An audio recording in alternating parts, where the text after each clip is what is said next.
What's up, Clashers? Welcome to Helsinki, Finland. Thanks, Galadon. My name's Powerbang, and I'm a Clash of Clans YouTuber. I've been making YouTube videos for 2 years, and I've been live streaming for 1 year on Twitch. My channel's focused on advanced tactics, strategy, and how you can 3-star any base. I'm Galadon. I've been a Clash YouTuber since early 2014. I built my channel on high-level gameplay, much like what you're going to see today. 8 YouTubers are about to face off, with the winner taking home 100,000 gems to give out to their subscribers. Let the battles begin.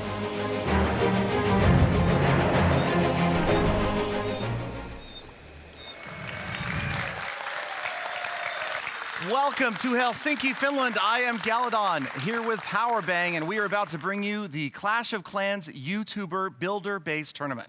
That's right, we've got 8 YouTubers from all over the world representing many different languages and their communities here in the house. They're gonna do battle in a YouTuber tournament today.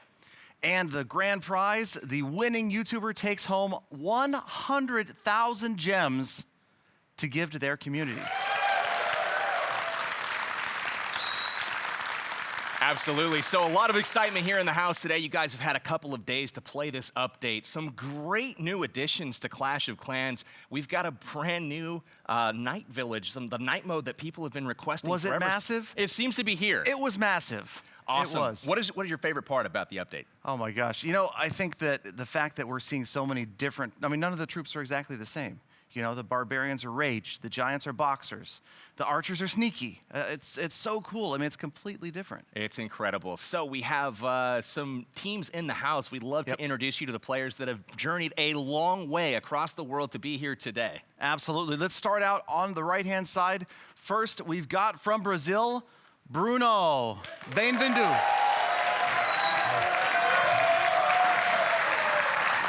Welcome, Bruno. Next to Bruno, none other than Alvaro845 from Spain. Bienvenido.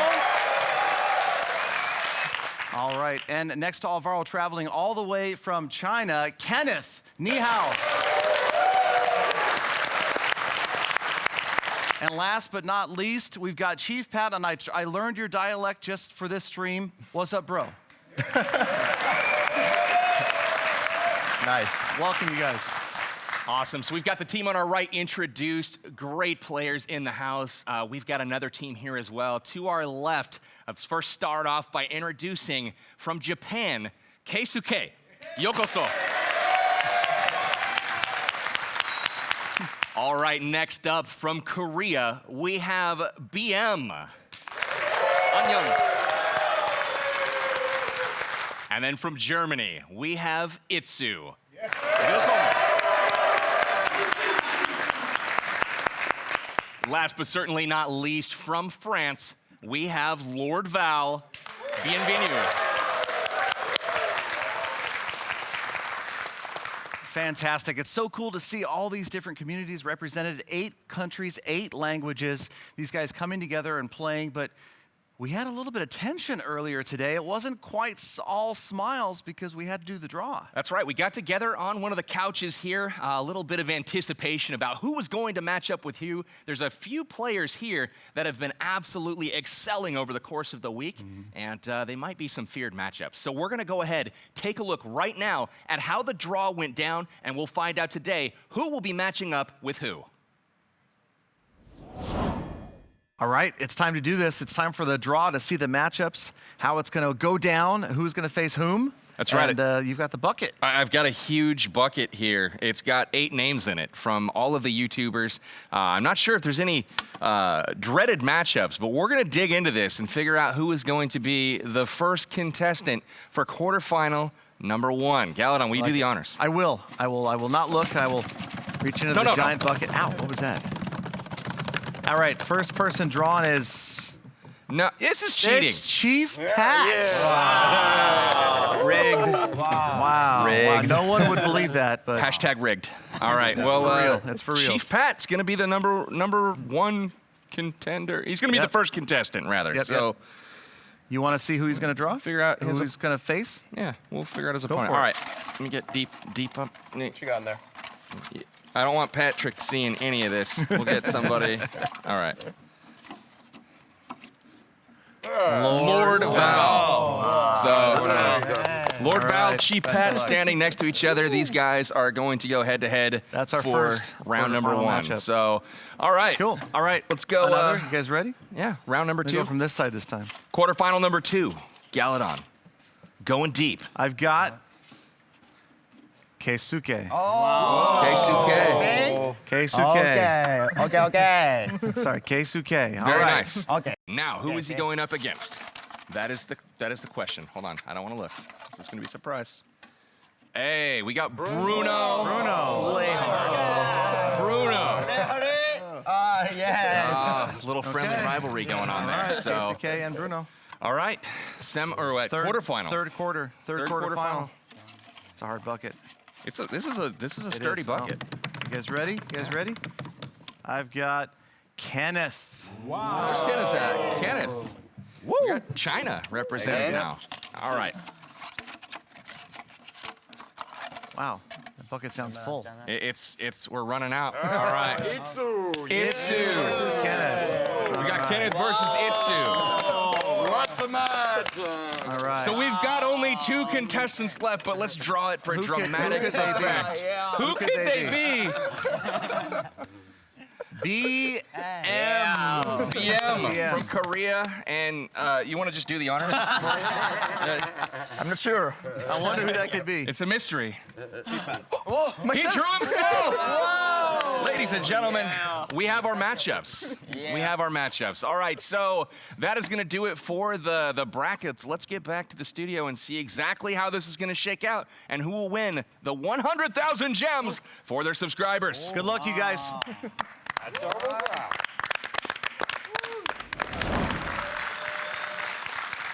Wow, what a great little intro there. How exciting was that? All of the players that made their selections, they happen to be standing right next to each other, and it's going to get a little bit interesting, perhaps even heated here. What do you think, Galadon? It's going to be crazy. And so we're going to get our chance to look at the matchups for the first time on the screen. We'll see exactly how the quarters, the semis, and the finals lay out. Is there one in particular that you're really especially excited to see, Powerbang? Absolutely. I've got my eyeballs on Itsu of Germany versus Kenneth of China. Both of those players have been absolutely outstanding over the course of the week. Both absolutely to be feared, and it's a shame that they have to match up in the very, very first round. You know, it's funny because I would have picked that earlier. Maybe that's what I would have said. But right now, Bruno versus Keisuke. That one, Bruno, like a 3-star specialist earlier, and he was just tearing bases up. Keisuke, he's such a personality. He's so animated out there. I cannot wait for that matchup. Absolutely. Bruno versus Keisuke, sure to bring a ton of energy. Really excited to see that one go down. And what about energy? Alvaro 845. I mean, have you seen that guy's videos? He goes completely bonkers. Absolutely insane. I watch his videos before every stream just to get like pumped up. Sure thing. Don't forget about Chief Pat and Lord Val as well. Sure to be a nice little American versus France rivalry. We'll love to see who comes out on top in that one. And then Alvaro's opponent, BM, that doesn't mean bad manners. No. Right, okay, No, that's good no. manners. Good There's Lord, what are you even only talking good about? manners here. I mean, it's fun, but it is 100,000 gems. That's a lot of gems. That's right. Well, the So- winner of today's tournament taking home 100,000 gems. They'll be able to send those out to their subscribers. So make sure you guys are rooting your favorite YouTuber on at home. Fantastic. All right, so we've met them all. We've seen the matchups, and now it's time to get started with the first quarter-final matchup. We're going to bring out our first competitor from the United States, Chief Pat.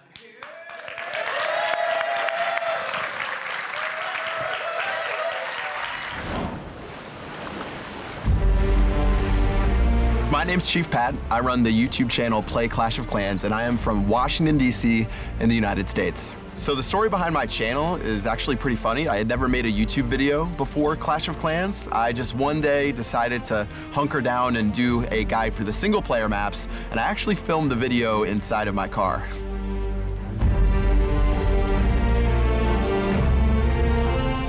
I started playing Clash right when it came out in 2012, and I was supposed to be studying for an exam, and instead, I found it inside of the App Store, and I immediately downloaded it and texted all my friends to download it, and it blew up into what it is today. To all of my subscribers and viewers, I'm hoping I can represent you guys well during this tournament. There's gonna be 7 other pretty tough YouTubers, but I have a good feeling that I'm gonna be able to take them out and bring home this win. Let's do it!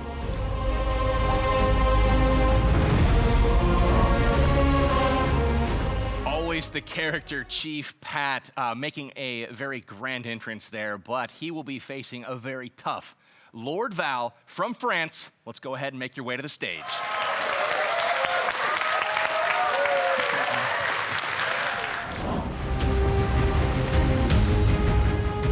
Mon nom est Lord Val, comme celui de ma chaîne, et je viens de Nice, dans le sud de la France. J'ai commencé à créer des vidéos sur ma chaîne en septembre 2016 pour partager mon expérience et ma passion pour ce jeu avec des passionnés comme vous. Ma première réaction quand j'ai vu la mise à jour, ça a été waouh! J'étais en rendez-vous avec un client, j'ai mis fin au rendez-vous pour rentrer chez moi pour jouer. C'est incroyable. Gardez votre passion intacte. Clash of Clans a un aspect social incroyable qui permet de créer des liens au-delà même du jeu. Et surtout, pensez à vous amuser comme des fous. Et à ciao, bonsoir. There you go, both of our competitors up on the stage, ready to go and do battle. But before we get started, let's take a look at these rules, a little bit different than what we're used to in Clash of Clans. Absolutely. So in this scenario, this tournament, each round there's going to be a best of 3 tournament, and the first to 2 victories will move on to the next round. Exactly, and both of these players will have the opportunity to change up their defensive bases, but they also must change up their attacking armies, Powerbang. That's right. Each time there is a new round, at least one slot in the army camps must be changed to a different troop. That way we don't see the same troops over and over and over, and we have a very exciting war.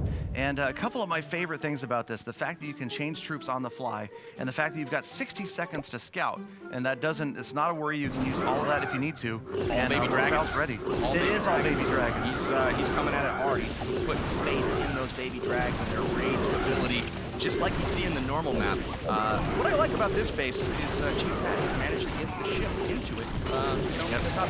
Yeah, I think that was on purpose for sure. So those air bombs, just like Powerbank said, absolutely destroying what looks like an air defense is now a firecracker, and it really kind of lives up to its name. It's not anywhere near as powerful as you would expect. Yeah, it's a little underwhelming, the missiles that come out of there, and it's funny because we're so conditioned to seeing the air defenses of the traditional base really do a ton of damage, and in this particular scenario, we've got the air bombs in the other base. Look at them, all the damage they're doing to Last that Dragon is out of there, and we're just left only with the battle machine, and he's got a long ways to go. Look at the score, though. Once it's a again, 71% two-star. What is happening? Come on, get through that next structure. I want to see at least a little more. Yes, he got there. Yes, all the way to 75, ladies so and gentlemen. Lord Val improving on his attack, 4 additional percent, so a 75% two-star, setting the bar just a little bit higher for Pat to try to match. That's right. He's ratcheting up the performance just a little bit. Chief Pat will have an opportunity to answer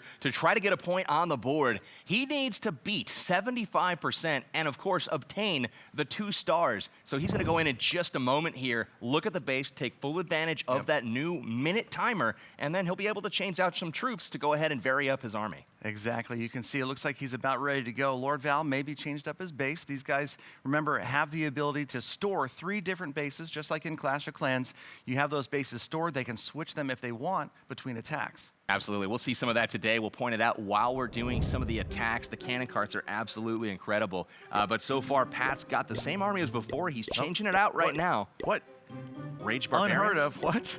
56 barbs. I think he's just messing with us right now. I think he's come. trolling. Yeah, they can be strong, those Raged Barbarians. They don't need a rage spell, and that's one of the interesting parts about the builder base. There are no spells. They're built in. It's really incredible. Like, all of the troops have their own ability unique to them, and it's really neat to see how those are incorporated. Usually, it's in the first few seconds once you drop them onto the field, whether it's the sneaky archers that are invisible or the rage barbarians that have a rage, or even the giants that can punch a little bit harder. Yeah. It's really neat to see all the different mechanics that are part of this troop, and it'll be fun to learn this as time goes on. It's those hand wraps. All right, so here we go. Those are the minions, beta minions, and they're destroying those outside structures again. Love that they've got that additional range right at the beginning. And Pat, again, being very patient, just working his way in slowly. That's right. He's got the baby dragons as part of this army, as well as the cannon carts. He's probably going to try to go down the flanks with the cannon carts while sending the giants up the middle. we'll have to wait and see what strategy he's going to use, but this is looking good to start off. Yeah, it's a familiar wall layout. You've kind of got that core walled off, but an interesting way these walls are set up makes it a little bit different the way you're going to design stuff. And then as well, sometimes maybe you want to leave that gap, troll somebody, and put it in there so that you're going to guide those units into a spring trap or a push trap. Absolutely. A lot of the same principles still apply as far as skills and, gamed. It's really so, like, funneling is still absolutely imperative. It's very important that you get your troops to the core. So you're going to see a lot of that. He's left up that platform right there for his cannon cart to latch onto. There goes the battle machine into the base. We're looking pretty good right now. Pat's trying to make a push here to go ahead and get that builder hall taken out. Yeah, there go the last giants. I was waiting for those last two giants. They're going to try to get through that wall. And without any bombers, the wall's a little bit harder to get through. That baby Pair of dragon boxer got giants working. Uh-oh, there's the first star, 50%. Here come the cannon carts, but they've moved ahead of the giants. The giants working on trying to get to the next defense because their AI is similar to Clash of Clans. And the home base. Look at the Oh no, that just doesn't seem right to me. If he can get off another ability, he should be good. Look at this. He's got 68. He's just got to take out this archer tower with the baby drag. 71. The air bombs are down. Here it comes. 75, one more structure. One more building, and he's got it. There it is. Chief Pat. Wow. Chief Pat is going to take round one for Team USA. Fantastic. Very wonderful job there from Pat, and really actually getting pretty close to the 3-star. Yeah, he's trying to set the precedent here for the best attack ever. He's awfully close. And there it is, burning down the cannon cart, trying to get one more structure down. 91%. 91%. Wow. Very close. So that'll conclude round one of this first quarterfinal. Chief Pat currently has the edge. He's winning 1-0 over Lord Val. And Lord Val will have to try to answer to even things up, or else Chief Pat's going to be moving on. Yeah, it was great to see such an unusual army composition early on. You saw both attackers use really similar air armies, and then Pat switches to this and just destroys that base. Absolutely, a complete hybrid army, one troop of each type, basically, and he just did a wonderful job executing on that attack. Really got close to a 3-star. It didn't look like he was going to get that close, but as the attack went on, the key buildings continued to fall just like dominoes. Yep, and again, Lord Val, an opportunity to change his base as well. They're kind of communicating that there, just in case one wants to change their base up to a separate saved layout. And here we go. And it is indeed a different layout than we've seen. Exactly. He's got the town hall exposed, or the builder hall, rather. I bet a lot of people are making that exact same mistake, calling it the town hall. We're learning a whole new vernacular. It's exactly. crazy. Builder halls, like, it's crazy. There's all kinds of new defenses, new troops. The whole thing is basically new. So we've got the builder hall up top of the base, outside the walls, giving up that star more or less. And he's going to latch onto it very early on with a beta minion. Yep, beta minions out there on the very edge. And this, again, is going to be one of those things like picking up trash buildings in Clash of Clans. You're trying to pick off those buildings early, get the percentage, and also doing a little bit of funneling, trying to get into the core, obviously protecting the key defenses there, that multi-mortar and the air bombs. That's right. Air bombs are absolutely nasty to those air troops, and he's got 3 camps full of baby dragons getting ready to push into this base, and the beta minions have done their job. They've taken out that town hall, secured the star. He's all the way up to 26%, and now he's just looking to see how he can take out the rest of the space. Exactly. Look at the placement of the baby dragons. That's absolutely perfect. The way each of them is raging just far enough away from the next that they're going to enjoy that rage spell for as long as possible. There we go. Battle Machine is down on the field, not taking a lot of damage so far. He's going to take care of those guard post troops. They are all down at this point, and it's up to the baby dragons now to get it done and push through the rest of this base. The Battle Machine will be helping out. He really hopes to get to that center compartment to take out that air bomb. Exactly, and that's so well protected right now with this layout. A good layout from Lord Val, I have to say, making it super hard for units to get into that core. You've got the double layer of walls at the top right and the bottom left, and then all those compartments everywhere else. Battle Machine trying, but he's the only guy left. That's right, but still not entirely bad. He's got 75%. It certainly seems in this base layout that there's a lot left, but 75% for Chief Pat, that's not a bad mark. Yeah, that was solid. Very solid. That is not a bad mark at all. Two-star. Chief Pat setting the bar at 75%. Lord Val now has to match it, and if he does not, no pressure, Val. You will but Lord Val has quite the reputation of being a skilled attacker. Absolutely. I know that in his country he's known as one of the best war attackers. So I'm sure he's planning on taking those skills and using them here. But like you said, again, these guys haven't had a lot of time. And suddenly now we're looking at maxed out Builder Hall 5s. So Lord Val getting ready right now to try to get that 75+% two-star. Exactly. To hopefully tie things up and send it to a round 3. All right, so another different looking base, and Pat this time just going for maybe another also geographic change down at the very bottom of the map. And you can see again, kind of developing a trend here of keeping that Builder Hall on the outside, trying to prevent that 3-star. And we have seen most of these attacks have been high percentage in the 70s and 80s, 2 stars. You know, I don't know whether the right, base build philosophy is putting the Town Hall outside the base yet. It's really too soon to tell, but from what I've noticed, it's a lot easier to protect those really high-value defenses from, being destroyed by putting that Town Hall on the outside, simply because the walls are, like, so precious. They're all kind of connected together. Exactly. And there's much fewer ways to kind of configure your base to defend effectively against the 3-star.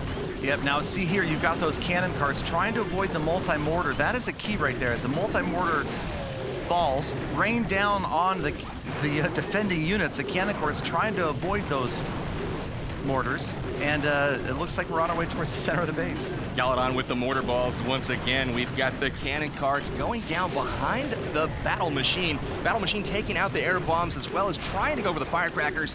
Doesn't quite get it down. And this is kind of wrapping up to an early end. This is opening the door for Chief Pat. 42%. Wow. Lord Val. Oh, that's it.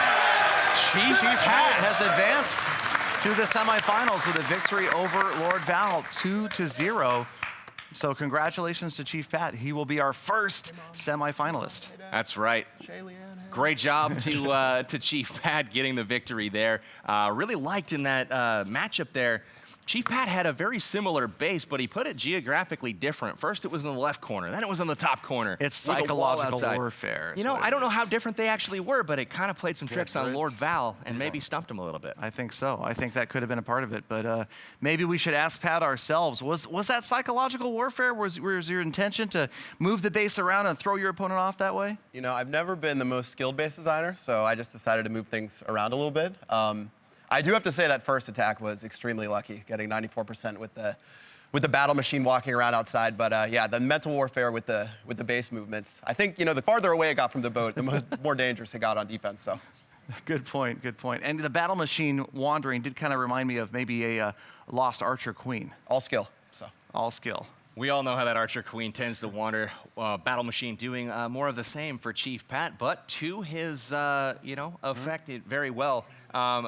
How was the battle for you? Did things go as planned? Did you run into some problems against Chief Pat? Too much pressure, but I would to try something on the second fight. Well, we appreciate it. I'm sure the fans back home were proud of your efforts. Very nice try in the first round, but we do have Chief Pat moving on. So let's go ahead and bring up the tournament bracket and kind of check things out, and we'll see who we have next up in this tournament. Yep, so Chief Pat advances the top left of your screen, but next up from the top right of your screen, we've got from China, Kenneth.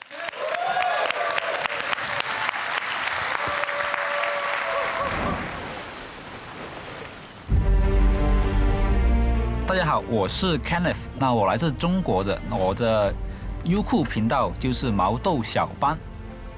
实际上呢，我们是在2015年的时候赢得了韩国邀请赛的冠军，然后我们在 ClashCon 上面也赢了芬兰邀请赛冠军。我们的朋友就开始在问，哎，你是怎么玩这个游戏的？于是我就有这么一个想法，去开我个人的一个频道，去分享我的心得体会给大家。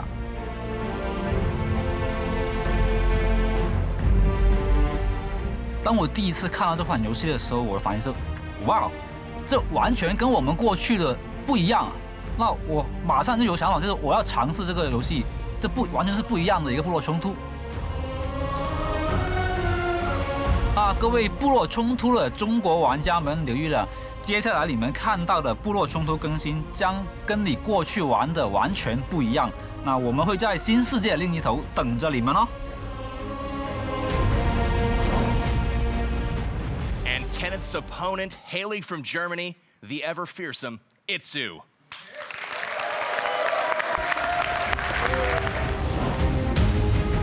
Ich bin Itsu, Ich bin ein Rathaus 11 Spieler. Ich hoste den YouTube-Kanal Dark Looters und ich bin von Deutschland.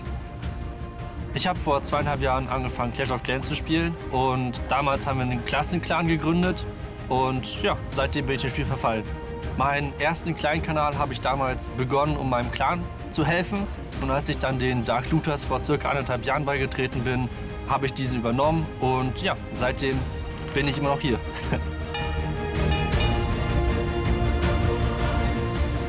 Vielen Dank, Leute, für die ganze Unterstützung. Jetzt schon fast 2 Jahre lang. Das ist eine mega lange Zeit. Und hoffentlich geht es auch weiter so in der Zukunft. Ihr seid weiterhin dabei. Und vielen Dank für alles.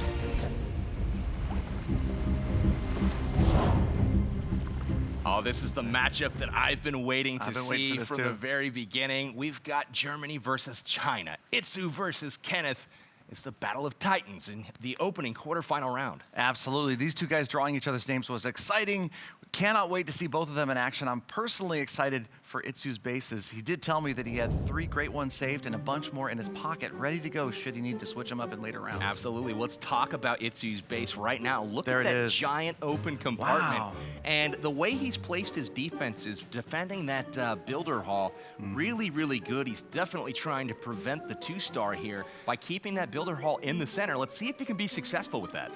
This is the first time all week that I've seen anything like this. This huge enclosure in the center, reminiscent of some Clash of Clans home bases, but nobody's built one like this yet, and that's exactly the innovation that I was expecting from Itsu. That's right. I'm really excited to see how this turns out. Kenneth studies the field. He's got his minute ticking down quickly, still changing troops. 10 seconds to Last go second. in prep day. No pressure, Kenneth. Get going, my man. Looks like he's going to ground. He was ready for air. He switched to ground. You can see that Itsu isn't giving up the so-called trash buildings on the outside. He's walled them in. So it does require maybe a different strategy. And Kenneth coming from the ground. There you go, Giants on the corners. Battle machine in the middle.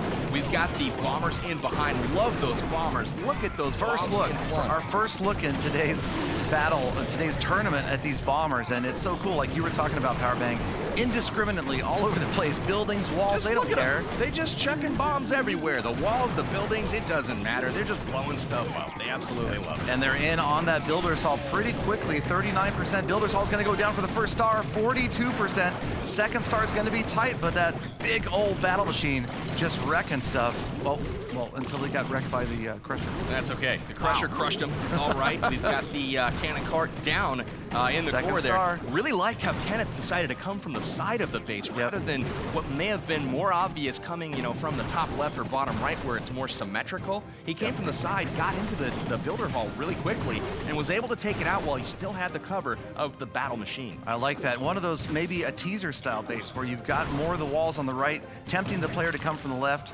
and 59%, 2-star. That bomber Solid didn't attack. have plans to really agree with what Kenneth was trying to do. It stepped 1 tile forward, and that double cannon absolutely obliterated him. Exactly. So 59% 2-star attack. So a solid attack got the Builders Hall and the 50% star. So Itsu has got his work cut out for him. Absolutely. Itsu, the 3-star specialist from the traditional Clash of Clans, known for his war attacks and his base building. He's going to go ahead and give it all he's got on this first attack. All he has to do is beat 59% and get 2 stars while he's at it. Oh, and check this out. I'm loving these bases. This is like base building school for viewers at home. I mean, I'm hoping people are taking screenshots, copying these base ideas down, because obviously we're still so early in the game's development. Oh, this is incredible. I've tried to build a few bases myself, and I have come up with nothing, not only nothing this aesthetically pleasing, but probably it doesn't work as well. I mean, it's like a ninja star. I was This just is going to awesome. say, this is my vote for prettiest base of the day right here. That is a good-looking base. Well, while bases, they can be pretty. We've seen the artwork in the traditional game. That doesn't mean they're good. Let's go ahead and see if Itsu can take this thing apart, and we'll see if he can come up with that 3-star. Well, such a well-protected multi-mortar, it makes sense that Itsu has gone to mostly air units, because that multi-mortar is going to be really hard to get to, and that seems to be the 2 key defenses against ground multi-mortar against air bombs. That's right. Looks like the baby dragon flying into range of those air. Oh man, that's just brutal. It goes down awful quick. Those air bombs are just devastating to the air troops, but luckily he's got 8 baby dragons left over. Yep, and will the cannon carts get to the air bombs? I think that's exactly what Itsu wants to happen. Cannon carts going to the left, trying to get to the air bombs. If they can avoid the multi-mortar that's raining down right here, They might get it down. It's going to be close. Cannons just about, they got look it. at that. He's Very got it nicely down, done. and now he's cleared his way for the baby dragons. Unbelievable job there by Itsu, Wow. getting in, taking that out. Wonderful funneling done. Walking down the wall with the battle machine getting in, taking out that key defense, and now it's all about getting those baby dragons to the center of the base. One thing to point out, these firecrackers in the center of the base, they look menacing, but they're holding back those missiles. For some reason, they're shooting the bottle rockets that they've got stored in there. I like what you said, Powerbang. You said they are not shooting M80s. These are like those little bottle rockets. That's right. Look at Yeah. that. They're just not. I mean, the Archer towers do a lot more damage than It seems the like it. firecrackers, and it's really kind of funny. But still, even though they don't do as much damage, it doesn't mean that it's going to be a 3-star. As you can see, Itsu's attack. But you know what's winding happening? You know what's happening though. Itsu's going to grab a higher percentage. He's already clinched the win right here. 84%, 2 That's stars. right. Let's hear it for Itsu. Wow. All right, so that's going to conclude round 1 of this second quarter final. Itsu taking a 1-0 lead over Kenneth of China. And now it's time for round 2, where Kenneth will try to even the score. Yeah, you've got some frantic base changing happening over there right now. Itsu and Kenneth both trying to take a closer look at maybe what happened on their attacks and their defenses, switching up the base. They maybe don't have time to redesign a base, but at least they've got 3 stored. I have a feeling that these two contestants have both done their homework. Now, Itsu did get one over on Kenneth there. That doesn't mean it was a bad base. It's just really cool to see 2 contestants of this caliber going head-to-head. Absolutely. So in this second round, we will see Itsu attacking first and Kenneth defending. And again, they have to change out at least one army camp.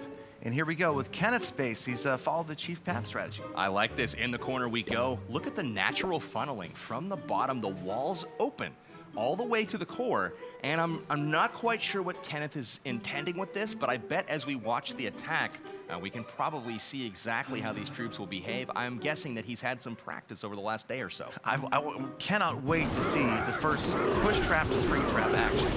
That's what I'm most excited for as well. That's super funny. The push traps, there it is on the bottom. They do not throw the battle machine as it is too heavy. It's like the P.E.K.K.A. From the main base. Exactly. It's just too heavy. It's not going to get flung by And the this, push trap. we're looking at basically, I don't know if you call it spam, but it's mass baby dragons. They're all over the place. Rage, good dropping of them to keep the rage going. And this attack is quick. It's a very quick Holy hitting cow. attack. He's still got 2 minutes and 30 seconds left in the attack, and he's still deploying troops. This is looking like a 3-star, ladies and gentlemen. Absolutely. He's going to get the air bombs down in the middle. There's no stopping those Look dragons. at him. He's wrapping it up right now. And Knocking out the last 3 building. stars. There it is with swag.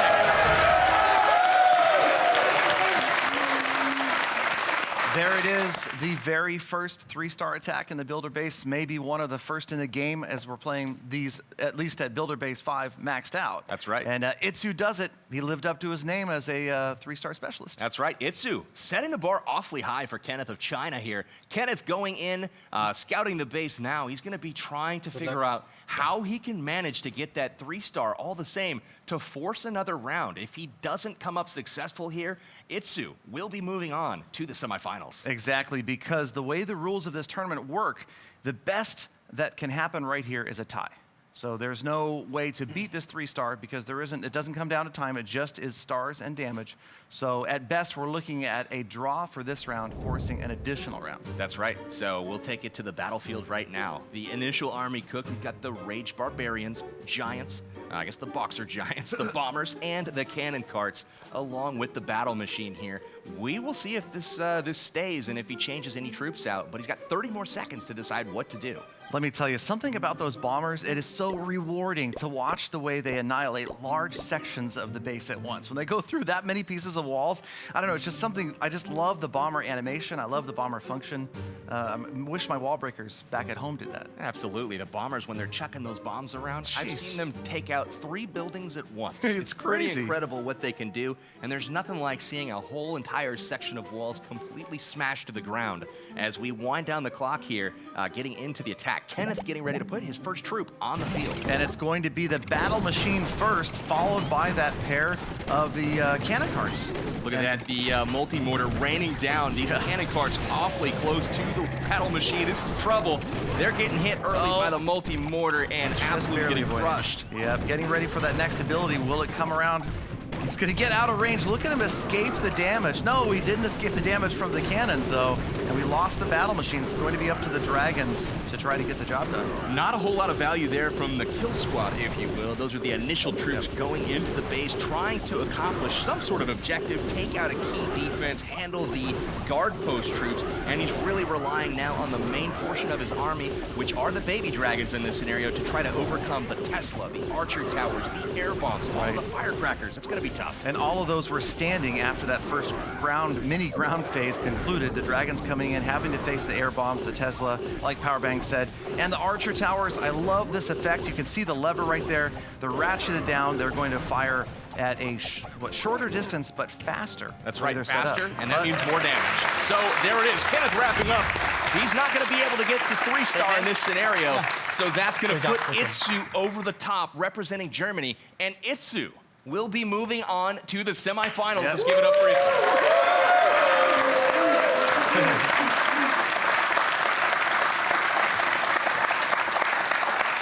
So we've got our second semifinalist. We've got Chief Pat now, who's advanced. We've got Itsu from Germany, who has advanced, and it's exciting stuff. It's really cool to see it develop this early. A lot of people have never played with or even seen a maxed out Builder Hall 5. To see these troops and defenses in action for the first time, and even these guys, they haven't had a lot of experience with it. Absolutely, but even without the experience, some really good looking attacks so far. Some 3-stars being thrown out there by Itsu. Really good looking stuff. Would love to bring up the brackets now to take a look at what's gone on and who is going to be up next in the quarterfinals. Yep, so there we go. You can see we've got our first 2 semifinalists, and next up we will have another battle from overseas.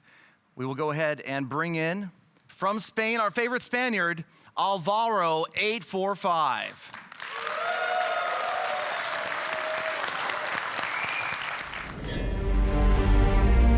Me llamo Álvaro, mi canal de YouTube es Álvaro845 y soy de España. Como la mayoría de jugadores de Clash of Clans, yo me uní a un clan y dentro del clan hablaba con mis compañeros de cómo mejorar mis ataques, de cómo atacaban ellos y decidí buscar en YouTube para mejorar mi propio juego. Y me di cuenta que no había contenido en español, así que decidí hacer mis propios vídeos para compartirlos con mis compañeros de clan.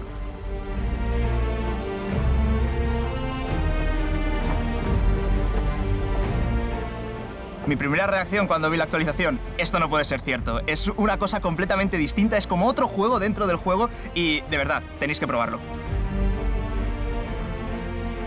Si pudiera deciros algo a todos y cada uno de vosotros, sería gracias. Gracias por apoyar mi canal, gracias por ver mis vídeos, gracias por ser la persona que está detrás de la pantalla. Hemos recorrido un gran camino juntos, pero todavía nos queda mucho más por recorrer. And taking on Alvaro from Korea, he's going to try to send Alvaro home crying. We've got BM. Yeah.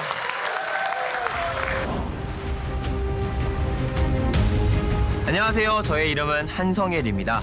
저의 유튜브 채널 이름은 BMTV이고요. 저는 한국 광주에서 왔습니다. 제 채널 초창기에는 9홀들이나 10홀들이 이제 완판 영상들을 보여드렸었고 그 이후에는 제가 더 해설을 덧붙여가지고 시청자분들이 이해하기 쉽게 만들었고 또 이제 예능 배치라든지 이런 것들을 만들어가지고 시청자를 즐겁게 하고 있습니다. 제가 이번 업데이트를 봤을 때 딱 3번을 놀랬습니다. 첫 번째는 아이콘이 바뀌었을 때, 두 번째는 마을에 배가 있었을 때, 그리고 세 번째는 바로 또 다른 마을로 갔을 때 정말 우와 이게 뭐야 할 정도로 완전 깜짝 놀랐는데요. 이 재밌는 게임 저와 함께 계속했으면 좋겠습니다. 수능 오픈 구독자 여러분들, 저 BM 더 많이 사랑해 주셨으면 감사하겠습니다.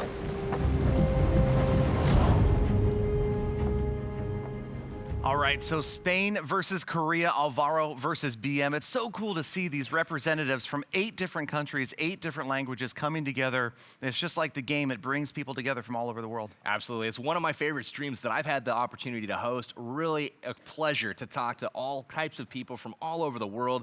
And not only are they cool personalities from different places, but a lot of them are bringing different base design strategies and different attacking strategies from their corners of the world to this Clash tournament. Yes, and speaking of, here we go. We're taking a look at BM's base for the first time with 6 individual compartments that are all surrounding that builder's hall. This is interesting. He's got the Crusher outside the wall at the top. I wonder if a Tesla will pop up out there, and maybe even some giant mine action. I'm not sure exactly what that's even called. Exactly. But I'm sure that's got to be a trick up there. It seems a little inviting to me. And then the double cannons exposed at the bottom. So again, this is the first time we're seeing a base of this design because you've got defenses on the outside of the walls for the first time. That's right. So Alvaro, he's probably thrown off a little bit by it too. That's right. Timer down to 3 seconds. He's still switching up troops. He's got to make a quick decision. Was he rushed into it is the question. He ends up with a giant. He's got bombers. He's got the baby dragons. And finally, the cannon cards. That seems to be a fairly popular composition today. And he starts off with a baby dragon down there to take on that guard post. Trying to get those double cannons out there at the bottom, but you've got one firecracker firing, but only one. Oh, there's some bombs going off. Second baby dragon going down. And only one structure out of the way so far. That's right. Here comes another baby dragon, and looks like the double cannons are going to go down. Those firecrackers not doing a ton of damage, but, you know, every little bit counts. Yep, and it's so cool to see attackers and Alvaro here changing on the fly. He saw those exposed double cannons. He went up with a hybrid army, and now he's coming in with a ground army on the right-hand side, trying to get in, and a good funneling here. It looks like some of those units are headed right for the builder's hall. That push trap didn't quite work as intended. It actually got the giant right next to his targeted defense much quicker. He's able to take it out and move on to the next part of the base. There goes the builder's hall. There goes the spring trap in front of the Crusher. Yep. Builder hall is down, and here is where I expect to see some traps potentially on the outside of the base. Check out those bombers, though, man. Again, still working on walls. That's the thing about the bomber AI. You can't count on it. They're going to go for that closest structure or wall. And 71%, though. Great score, great percentage right here. Alvaro well into one of the better attacks we've seen today. 75%. Winding down right now. He's got the battle machine. Another ability. There it is again. He got it off. He got it off. BM not happy about it. But those mortars, that multi-mortar, and there's the end of it. All right, 84% for Alvaro, 845 in the opening round. Got the 2-star in that one. BM knows what he needs to do. Gonna be a little different than the in-game mode where you're attacking simultaneously, just doing the best you can and hoping for the best. But in this case, BM knows what he's got to do to get it done and get this round victory. And consistently so far today, we've seen these high percentage 2-star attacks. So there's really a limited amount of information you're getting from your opponent other than I got to go for every possible point that I can. Absolutely. Just like the regular game mode, you got to go for broke. You got to go for the gusto, go big or go home. BM going to try to do exactly that. We take it to the war map. Look at this base by Alvaro, 845. Not a bad design here at all. A little bit different than anything that we've seen yet today. I like it. I like the variety. You know, those walls being connected like that, the 5 pieces in one, does limit a little bit as far as enclosures, but we're seeing a wide variety of bases so far today, and we'll see if this one holds up. You know, it doesn't add a lot to the value of the defense in general, but my favorite new structure is the clock tower. I don't know if it's the animation or what. I absolutely love the clock tower. Hanging out there outside the base. We've got BM studying hard here, trying to figure out what he's going to do. He's got 15 seconds left to try to decide what troops to bring to battle. Here he goes. He's got baby dragons, bombers, and cannon carts, and sure enough, he's going after your favorite structure. I'm not really happy about that, BM. He's taking out your clock tower right away. And that would probably be what lends us to the term extreme speed. And when the village is boosted with that clock tower, it's crazy to watch. Absolutely. The function of it is pretty cool as well when you're trying to get some attacks in. It just churns out those army camps super fast. Yep, and speaking of army camps, BM working his way from the right-hand side. Baby dragons at the top and bottom, Doing a good job with the placement there, keeping them enraged. Look at that cannon. Oh, the cannon cart goes in and gets crushed almost immediately. The push trap. That was amazing. Throws the cannon cart over Flipped the it wall right into the directly center. into the crusher. I love that, and that's actually my new favorite structure is the crusher. That ability of the crusher, such short range but such intense damage that it really makes it a big key to have your push traps out there. Yeah, it looks like the cannon cart up top is outside the range of any defense on the ground, and it is going to get taken out, but not before where the dragon is. Yep, and look at the dragon way out there, 68%. Last unit left except for the bomber. The bomber's on walls though. Here he comes. Will he get some shots off? No. Bomber can't do it, and the dragon is starting to get hit. The Tesla. It's winding down. I don't think he's going to have enough to get the percentage he needs to take down Alvaro. 78%, so close. So close. But Alvaro grabbing the first battle there, 84% two-star to a 78% two-star. That's right. Very, very close. Ended up being just a 1 or 2 structure difference there. All BM needed was just to have that cannon cart survive, have the bomber survive, but unfortunately in all of those scenarios, one shot short, and that's going to leave him short in round 1 with Alvaro getting the point, so he leads 1-0. Yeah, it's great to see these battles turning out to be so close. I mean, we've only seen, what, 1 3-star the whole day so far? 1 3-star, but we've had a lot that have been awfully close, and I would imagine as time goes on here, as we get into the later rounds, we're going to see some more 3-stars for sure. Yeah, well, speaking of 3 stars, I know that's what BM's shooting for right here. He's going to nearly need it to hold Alvaro off as he attacks first in the second round. And these guys keep on moving their bases around the map like this. That's right. You know, there's a lot of space with this Builder Hall 5. It makes me wonder what's to come because there's a ton of real estate around these bases. Is this a Fibonacci base? Is that what that is? It may be. I see like kind of an alien head. Oh, okay. All right. Did I throw you for a loop there? I don't know, but either one of us, yeah, maybe. Yeah. Fibonacci sequence. All right, anyway. Maybe, sort of. Okay. Hey, yeah, right on. BM using the time. He's using the time. Again, you got 60 seconds, and he's using almost every single second. Changing out to grab some bombers. Nope. Yep. Nope. All right, so here we go. 9 baby dragons and 4 bombers. He might have wanted to change something else, but the time ran out and the battle began. That's right. You've got to be decisive. There is a lot of time to work with, but sometimes these new bases, not having seen them before, it makes it really difficult to make a timely decision. Yeah, and that's the great part about this. Again, look at that don't have a lot of preparation. One bomb, and here they come. Boom. Well, I love this. So here where the fundamentals of Clash of Clans, your home village translates. He's trying to use exactly the battle machine to tank for those bombers at the bottom. Please. He's got a good approach coming right now. Oh man, dragons doing damage at the top, but again, you've got the air bombs and of course the Tesla are looking healthy over there on the left-hand side. Yeah, those baby dragons unfortunately got just a little bit too close together, and you know, they didn't have that rage ability. Looks like he's got one left. Man. The air bombs Look doing at that work. Damage.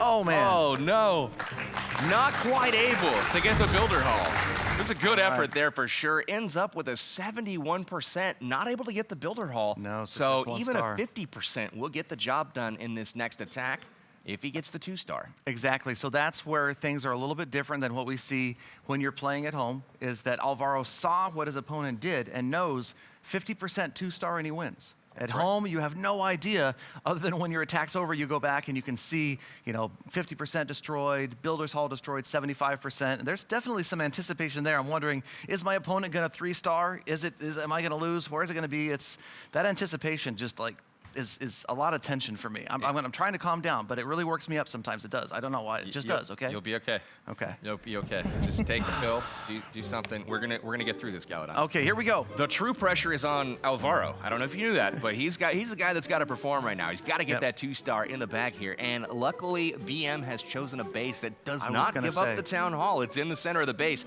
So Alvaro is gonna have to work for it to get that 2-star. But you'll notice the Builder's Hall is a little bit off to the left. Most of the defenses, including the Crusher, which is so dangerous to ground units, all the way off to the right. So this is going to be a tough one. The Builder's Hall looks like it's almost a gimme. Like you force an army in there, you grab it. But look at that little can he get over 50% too? Oh, definitely. Do you think he's got some push traps? I love the push traps. I mean, it's tough for me. Honestly, I love the Crusher, but the push traps, the animation, and the idea that you can chain some of them together. You can chain them together. Oh. Push trap to push trap to spring trap to off the map somewhere in the ocean, fighting another boat. Video idea. Absolutely. So we've got beta minions to start off. This is a different looking army. Beta minions, sneaky archers, you got the boxer giants as well as the bombers. And he's trying to clean up some of these troops. I don't know, he's just trying to get what's available outside of the range right now of the defense. Yeah, picking off those units, using those first 3 shots from the beta minions to his advantage. Not quite enough to take structures out with just 3 shots, but they'll move in. And again, those guard post units, man, they do some work. Yeah, they do. Only 4 of them, and 2 barbs, 2 archers, and they are doing a great job right now defending this base. We've got more beta minions inbound from the left side. Yep. Next up, I'm thinking he's going to probably throw down the giants and bombers. Yep, and the guard post right now only holds 4 units. What could it hold in the future? You never know. But right now, 17% damage, and the ground units ready to go. Wall breakers, boxer giants, and 8 sneaky archers, but he still has to worry about those troops in the guard post. Look at him blinking there, those sneaky archers. We'll see exactly how sneaky they are. They're able to avoid detection when they first are placed on the map, but just 4 or 5 seconds there, it seems like. They're able to stay out of the range of defense. They will not target them. Exactly, and check it out, that looked like a really good funnel using those minions because the troops trying to head in after that builder's hall, but oh, the hero, you've got the battle machine going off to the right, the giant is headed in towards that center enclosure. Oh, the push trap redirects, yes, the bombers and the archers way off to the left. Look at the archers on the builder's hall though. I think that's right. I think it's gonna, oh, is it just one? She doesn't get targeted by the multi-mortar. In range of the she cannon. couldn't get it done. Look at the health on the builder's hall. Oh, will the bomber do it? Can the bomber get the builder's hall? Wow. Is the bomber? Oh, he got it. Hall goes down. He got it. The builder's hall goes down. Oh, my goodness. 62%. The splash damage from the bomber. It's like it hits the whole map or something. That was Alvaro amazing. with an absolutely clutch 2-star there to pull one over on BM, and that's going to give him, I believe, 2 rounds. Amazing. Alvaro can't stop laughing. Gonna be moving on to the semifinals. We've got a few million Spanish fans that are super excited right now as Alvaro takes that one. And that was really cool to watch, the splash damage from that bomber. And Alvaro with the victory, moving on. That's right, the MVP of that raid. Obviously the bomber getting it done at the end, but don't forget about the battle machine, holding the defenses to it while using the ability to regenerate that health as it went around the outside. It gave the bomber free reign to go ahead and get just enough to take out the builder hall for the 2-star. It was a wonderful attack from Alvaro. Exactly, and that's the cool thing. You see these skills translate, these strategies from war and from just pushing trophies or even farming in Clash of Clans in your home village, using the fundamentals. Now you've got a battle machine that's going to tank, and that's exactly what happened. Instead of, sometimes you'll see like, a golem is in there tanking for Hog Riders as they run through the base. The battle machine tanked, the bomber got in there, clutch 2nd star. Really, really cool. Why don't we hear from Alvaro? Alvaro, fantastic. That was very cool to watch the attacks. How do you feel coming out of that battle and advancing to the semis? It was so close. I mean, I was so lucky with the bomber, the final one. But yeah, I made bad the funneling on the second match. So yeah, fortunately I had that bomber shooting another defense. And the range, the splash damage is so high. So I was lucky and I got the town hall. Fantastic. It was exciting to watch, and it was a close battle over BM. I feel like this is exactly what Clash of Clans needed, that head-to-head 1v1 interaction. It's super, super fun to watch, and the ending of that last battle was epic. It was epic, it was massive, like the update. So much happening, and it's so cool to see these maxed out Builder Hall 5s going at it. And we've got one more slot for one more player in the semifinals. 1 quarterfinal match is left. As we take a look at the brackets, all filled up except for the bottom right. And we're gonna bring our first contestant from the last quarterfinal onto the stage. None other from the country of Brazil, Bruno.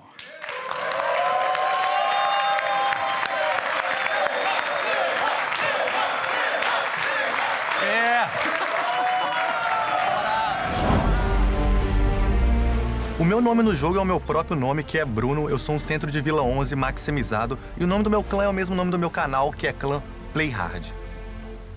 Eu tava tão empolgado com o jogo que eu resolvi procurar algumas informações na internet, vídeos de estratégias, dicas, e eu não encontrei muita coisa na minha linguagem. Então eu resolvi criar meus próprios vídeos para compartilhar com a comunidade tudo que eu tava fazendo, e o feedback foi muito positivo.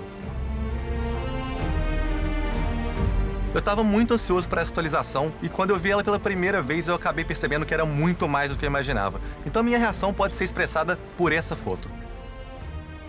Se eu pudesse mandar uma mensagem para todos os meus seguidores, é que eu sei que eles estão muito ansiosos por uma atualização e esse é o momento, galera. É a maior atualização de todos os tempos do Clash of Clans. Eu sei que vocês estão muito empolgados, fiquem ligados e continuem jogando.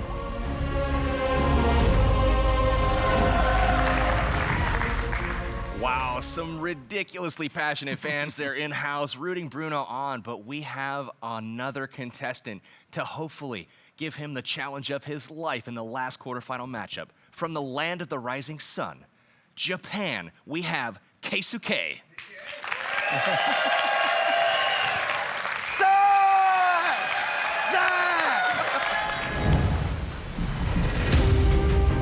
ゲーム内での名前は、ケイスケでやっております。で、単砲レベルは10で、そしてクラクラチャンネルというクランで所属しております。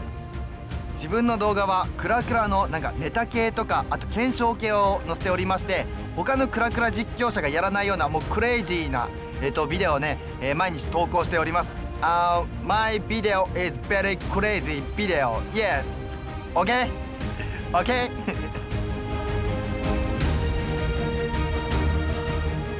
初めて見た時なんだこのアップデートはって思うぐらいファーストインパクトもうビッグインパクトもう衝撃が走りました。はいというわけで、私ケイスケですねなんとスパセル本社に招待されましてただいまフィンランドに来ております。なのでね、皆様チャンネル登録者のために精一杯頑張りますんで皆様応援のほどよろしくお願いいたします。As if any walk onto the stage could have beaten Bruno's, Keisuke just energizing this audience. And man, that energy, I cannot wait to see this battle. It's almost like he's done that before. Word on the street is he's a stand-up comedian back home in Japan. Very, very entertaining stuff indeed. He's going to try to bring some unique attacks to battle here in this last quarterfinal matchup. Exactly, that last spot being vied for right now. And this is the matchup I've been looking forward to. Both of these guys super skilled. We saw some attacks from Bruno, at least we saw some attacks from Bruno earlier in the week. Crazy 3 stars. So looking forward to seeing that. Both of these guys really, really want to be in those semifinals, representing their country, move on, and bring home the 100,000 gems to give to you guys, their fans, their subscribers. Come on. Come on.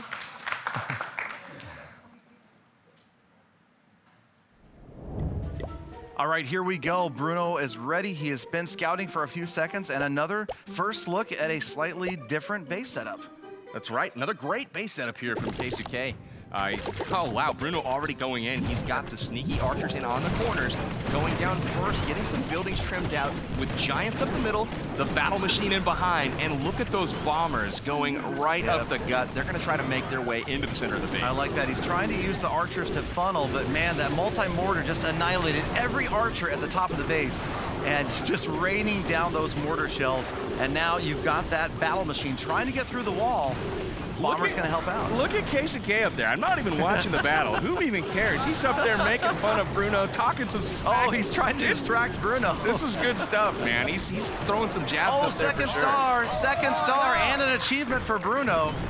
Getting ready to rack up against the Crusher. That Crusher, doesn't quite take he got him the out. ability up. He's gonna get the Crusher taken out. Very nice work. Moves on to the guard post. How much more will he get? It looks like he's gonna battle machine. It's going to be so valuable to see that regeneration here at level 5, and that's it. That's 71%. it. 71%. That was a respectable attempt from Bruno. I gotta ask him right now, Bruno, did Keisuke get under your skin a little bit there, throwing those jabs? Yeah, a little bit. A little bit. A little bit. Well, you know what to do in return while Keisuke is going on his attack here. That's right. So Bruno with a little payback, as maybe there is some payback on defense up there. These guys pretty close together. Keisuke still talking trash up there, though. He really wants to put the hurt to Bruno. He's ready for his attack, and we'll have to see how this works out. 71% 2-star is the number to beat for Keisuke. See if he can get in there, and you know that he's thinking 3. He is much more serious. He's concentrating, thinking hard about how he's going to take down Bruno. And look at this base. We've got a nice little crisscross action. Another first-time base design in there. You got those openings on the right-hand side from what I guess you call that 3, 6, and 9 o'clock roughly. And we're seeing the change up from Keisuke. Look at that game face. Look at that Oh, I concentration love it. right there. I love it. The tension in the room is building. The audience is standing, watching as Keisuke rubs the sideburns, sticks them to his head, and he's getting ready to go in, studying this all the way down to the final few seconds before he deploys his troops. I love the fact they've got 60 seconds to study. I know that that's come in handy for me many times, often really because it's going to be tough to set up a base to defend against ground and air. Here comes Keisuke. He is not intimidated whatsoever, but Bruno looks extremely relaxed up there. Absolutely. Bruno, always the cool customer, looking cool as ever, sitting up here trying to defend a really good-looking base. Keisuke coming with the battle machine right down the center here, backing it up with bombers. Yeah, that the could baby be pretty dragon. devastating. Baby Dragon on the left-hand side got wiped out by the air bombs. And look at the long reach of the multi-mortar, even though it's outside the walls, shooting all the way to the other side of the base. And major damage there, and that should finish off the battle machine. That did not make it in nearly as far as I thought it would. That multi-mortar was a little bit surprising that it reached that far. Incredible range being shown, but it looks like the baby dragons are pushing in pretty well from the other side. Will he get the builder hall? That is the question. Exactly, and early on in the whole release of this builder base, that is great to see the variants, players still learning. Does a compact base work better? Do you need to spread it out? Dragon's trying, but those air bombs, no, it's not going to happen. 71%. 71 again, the number of the day, Power Bang. That's 71 over and over and over again. The problem with that attack is that he didn't get the builder hall, though. 71%, just the same as Bruno. But Bruno is going to take round one. Absolutely. So Bruno with a 1-0 lead. And I've lost track of how many 71% attacks we've seen today. It's for some reason the absolute number that keeps on coming up over and over. But what we're also seeing is skilled attacks. These guys putting these 2 stars usually up in the 70s, 80% range. And it's not going to be easy to put together a 3-star, obviously. These guys, even early on, putting together some good base designs. Absolutely. I don't know about you guys, but I'm super hyped already, and we are still in the quarterfinals here. Haven't even gotten later into the tournament. Bruno is studying the scene, trying to get his defense set. Keisuke, I believe, is attacking first this round. Yep. And he is going to be going in probably with something very unique. He's sitting there making all kinds of motions and gestures, really thinking hard about what he's going to bring to this attack. He's focused, so he's going to try to come back and see if he can't tie things up here. Bruno with the first one, and he's kind of surprised at what he's seeing. Look at this layout, man. That is one big enclosure, Power Bang. You know, I don't know what Bruno's doing here. It could be a trick. It could be straightforward. We'll have to wait and see. It's a trap. Yeah, it's a trap. We've got the troops being worked on right now by Keisuke. He's got some boxer giants in the lineup. Couples camps full now. He's still got the bombers as well and the baby dragons. Baby dragons have been a favorite so far. But let's see where he hits this base from. Do you have any predictions on where that might be? Well, you know, you have to take a look at your army composition and the layout of specifically, I think, what we were seeing so far. The multi-mortar, the air bombs, and the crusher. Those seem to be the 3 critical defenses in these bases. And I think that that's what a lot of players are basing where they come in after a base. In this case, all 3 of those defenses are there on the right-hand side of the builder's hall. Absolutely. It reminds me of like the traditional base. You're always looking out for those Eagle artilleries and the Infernos, exactly. Air defenses. And like once you know like that, like where the Archer Queen is, you got a pretty good idea of how you're going to attack the base. Same thing goes here. You're looking for those key objectives on defense, such as the multi-mortar and air bombs. And that crusher, they all seem to be in that same vicinity of the base. Yep. That's probably where he wants to target and get taken care of immediately. And then like we're seeing in the original, you're seeing the funneling happen right here, that same fundamental. So it's cool to see those skills, those strategies translate. Used the baby dragons to funnel those outside structures, get them down, get the units into the middle. And it looks like the builder's hall is going to go down pretty quickly. 39-40% damage right here, working his way up there. He's got to get to 72% to call the victory here, though. Crusher is going to go down. And this is actually looking pretty good. Oh, really good. No, key spring trap there, throws his bombers. That is pretty bad. But the last down to an archer tower. The last defense is the archer tower. The dragon just took it out. There's nothing to stop him. This is going to be a 3-star right here, you guys. Let's hear it for Keisuke, wow. bringing home the 3-star.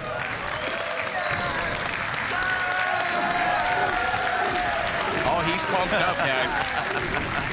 He is pumped up. That is setting the bar awfully high. Bruno's got his work cut out for him here in round 2. He's got to try to even the score and do the best he can with a draw. Yeah, that was great to see a mixed attack like that. 2 camps of boxer giants, 1 of bombers, 1 of the baby dragons, grabs the 3-star, and exactly what we're talking about, looking at a base and then adjusting your strategy to take it on.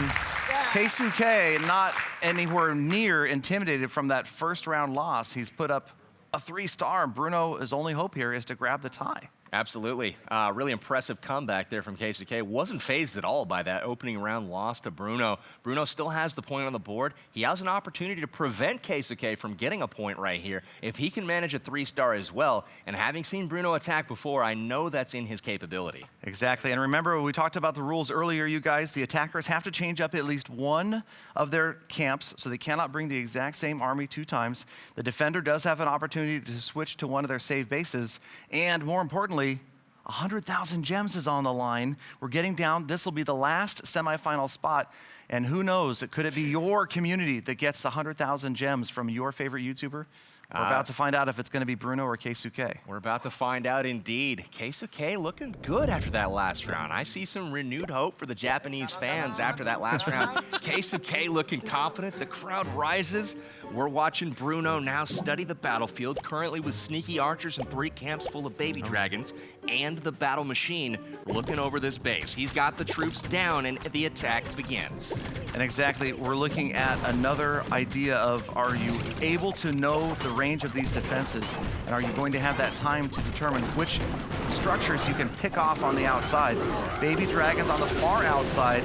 Lots of baby dragons and still a couple of archers left to go as well. Oh, that multi-mortar shot, very high value there, taking out all of those sneaky archers. More sneaky archers deployed from the bottom, backing up that battle machine. And it's looking pretty decent so far for Bruno. Unfortunately, the air bombs in the middle are just wrecking those baby dragons. That's an extremely potent defense on Keisuke's side. Yeah, but you've got a couple of dragons on the right-hand side, and the working on his next ability, the battle machine. He's just barely staying up right now as he's trying to grind through that wall. There's only 1 ground-based defense left. If that dragon takes it out, this could be another... Oops.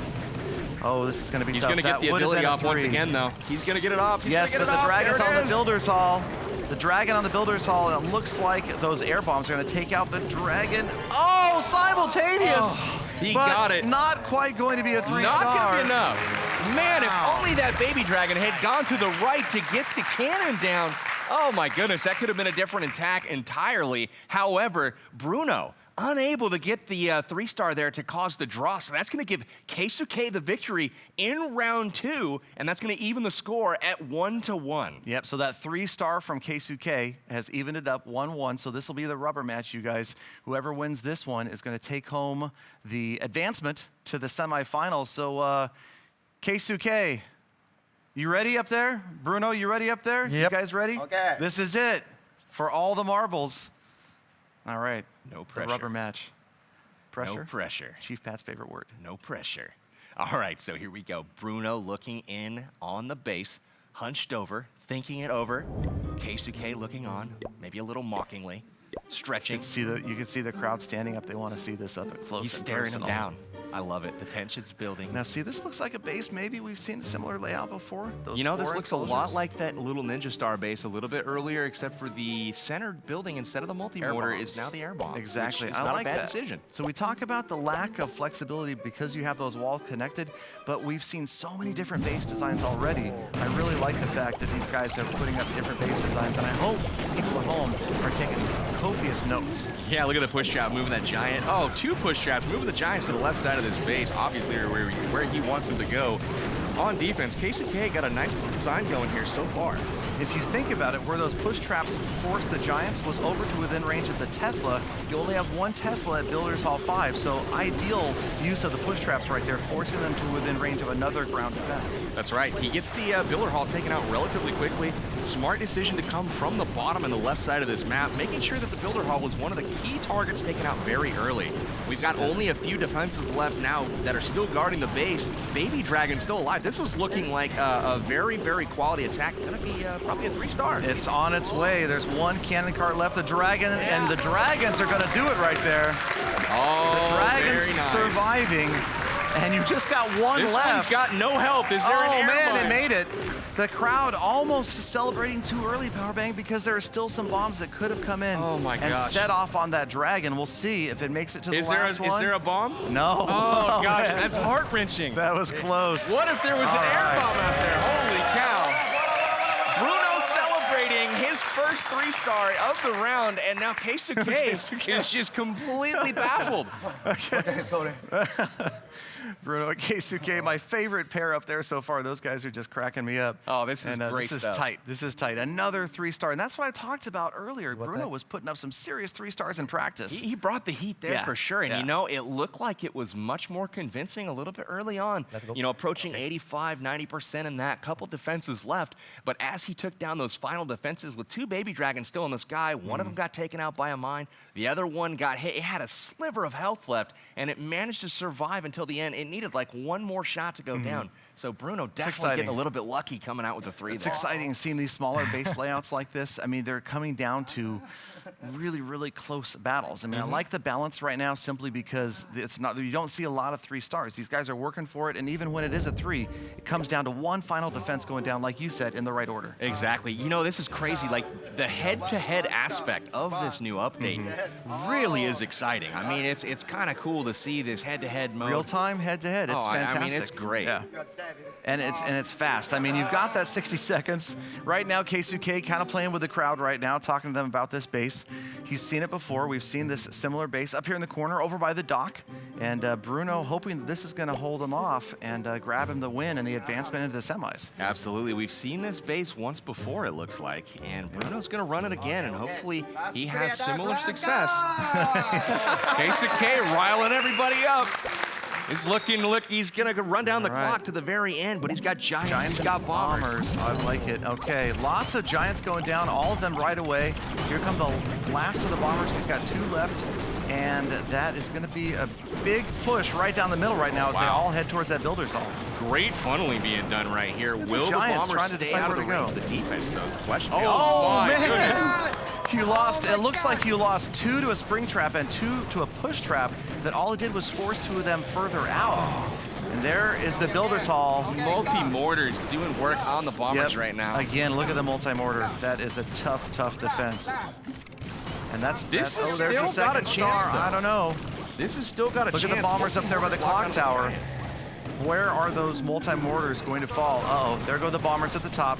Multi-mortar is going to finish them off. That was tough right there. One last bomber is left, but that multi-mortar, look at the range, Powerbang. Holy cow. Man. All the way across the Annihilation. Oh, no. Man. Keisuke falling a little bit short. Bruno securing the victory. Holy cow, the crowd goes wild. Oh no, Keisuke goes down. Bruno advancing for Brazil. Bruno has grabbed the last semi-final slot with some great attacks and even better defending. Really, that multi-mortar, crazy to watch that in action. That is absolutely crazy. The vibe is insane.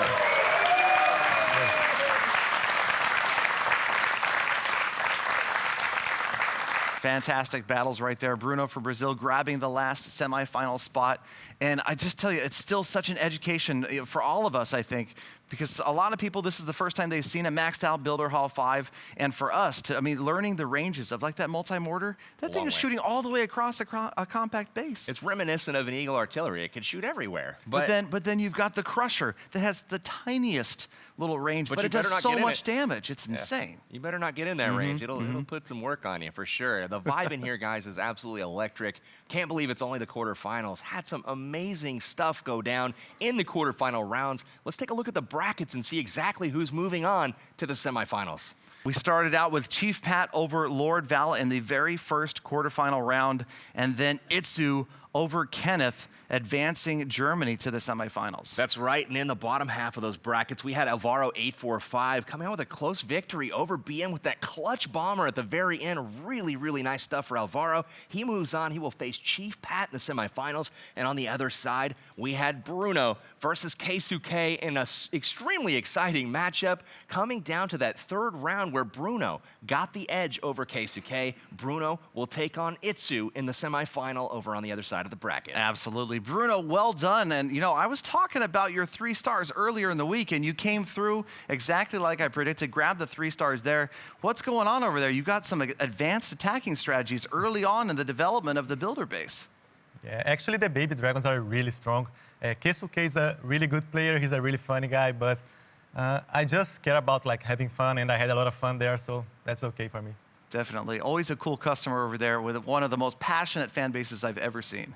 Excellent. Well, we had some amazing stuff go down. Can't wait to get into the semifinals. We've got some excellent matchups. Is there one that you're liking more? We've got Chief Pat and Alvaro and Itsu and Bruno. Who do you think's going to put on the better show in that one? I'm really excited about both of these matches. I mean, Chief Pat and Alvaro, they're 2 of my best friends in the YouTube community. And then you've got over here Itsu, who is just a legendary 3-star attacker, and he's facing Bruno, who in my mind right now, as far as 3 stars in the builder's base, he's killing it. So I'm super excited about both of these semis. Great matchups on both sides for sure. I hear Chief Pat didn't want to play Alvaro or something of that nature. I heard a rumor about that a little too. bit feared by Pat, so that'll definitely be interesting. All right, here we go. It is time for the first semifinal match. Without any further delay, we are going to bring out, representing the United States of America, Chief Pat.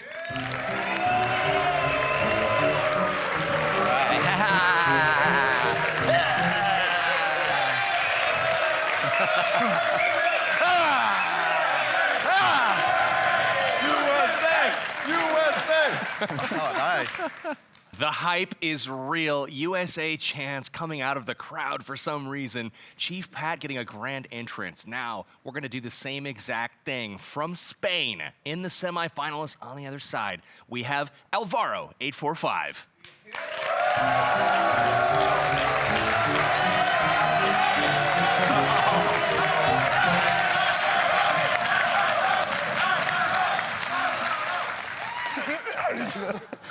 Oh, man. All right, here we go. The ultimate grudge match. This was a much anticipated one. These guys, I don't know, they've got some sort of grudge to settle here, maybe? We call that in America, we call it beef. They've got some beef. All right, well, let's see what Chief Pat is going to do. He's got some decisions to make. Will he go ground? Will he go air? Look at this base. He's got a whole lot of high hit point buildings on the outside, down on the bottom left, including the builder hall, so he's giving it up. Yeah, interesting. Builder hall, but it's surrounded by the lab and the clock tower, which they're the biggest structures out there. They definitely seem like they would have the most hit points. But that crusher, man, that is a tough one to face. And I cannot wait to see where the push traps are set. Oh, well, okay, we're not going to see push traps in this attack. All air units. It's going to be interesting for sure. Look at the guard post there. That archer sneaking out like they're so sneaky. Right? Sneaky archer sneaking out, And I'm telling you. she does get taken out, but able to do a little bit of damage first on those beta minions. But Chief Pat's now going to be a little bit patient, try to take out some of these buildings before he starts the main attack. Again, yep, he's got 3 minutes, no rush right here. He looks cool and collected. Alvaro as well, confident about this base setup maybe. Barbarians just pacing around, nothing for them to do in this battle, but watch their village get destroyed. That's right, Chief Pat surveying the scene. The barbarians marching around, just waiting to die, basically. And we've got the baby dragons getting ready to be deployed here. Just a little bit of final cleanup from the beta minions, and we've got that battle machine ready to roll as well. I loved it. I love the patience right here. You see both of the archer towers ratcheted down to that shorter range, so Pat able to grab those outer structures there. And now we just have the baby dragon phase. Here we go. Absolutely. You see him kind of keying in on the air bombs in the middle of the base. Those are not the friend of the baby dragons. Gonna be very interested to see if he can get that battle machine in there to do some work before it's taken out by that multi-mortar. Great damage right now. The first star, there's the second star for 50%. But again, especially after what we saw in the quarterfinals, they're gonna have to ramp it up for the semis. And you know that every single attacker is hoping for the 3.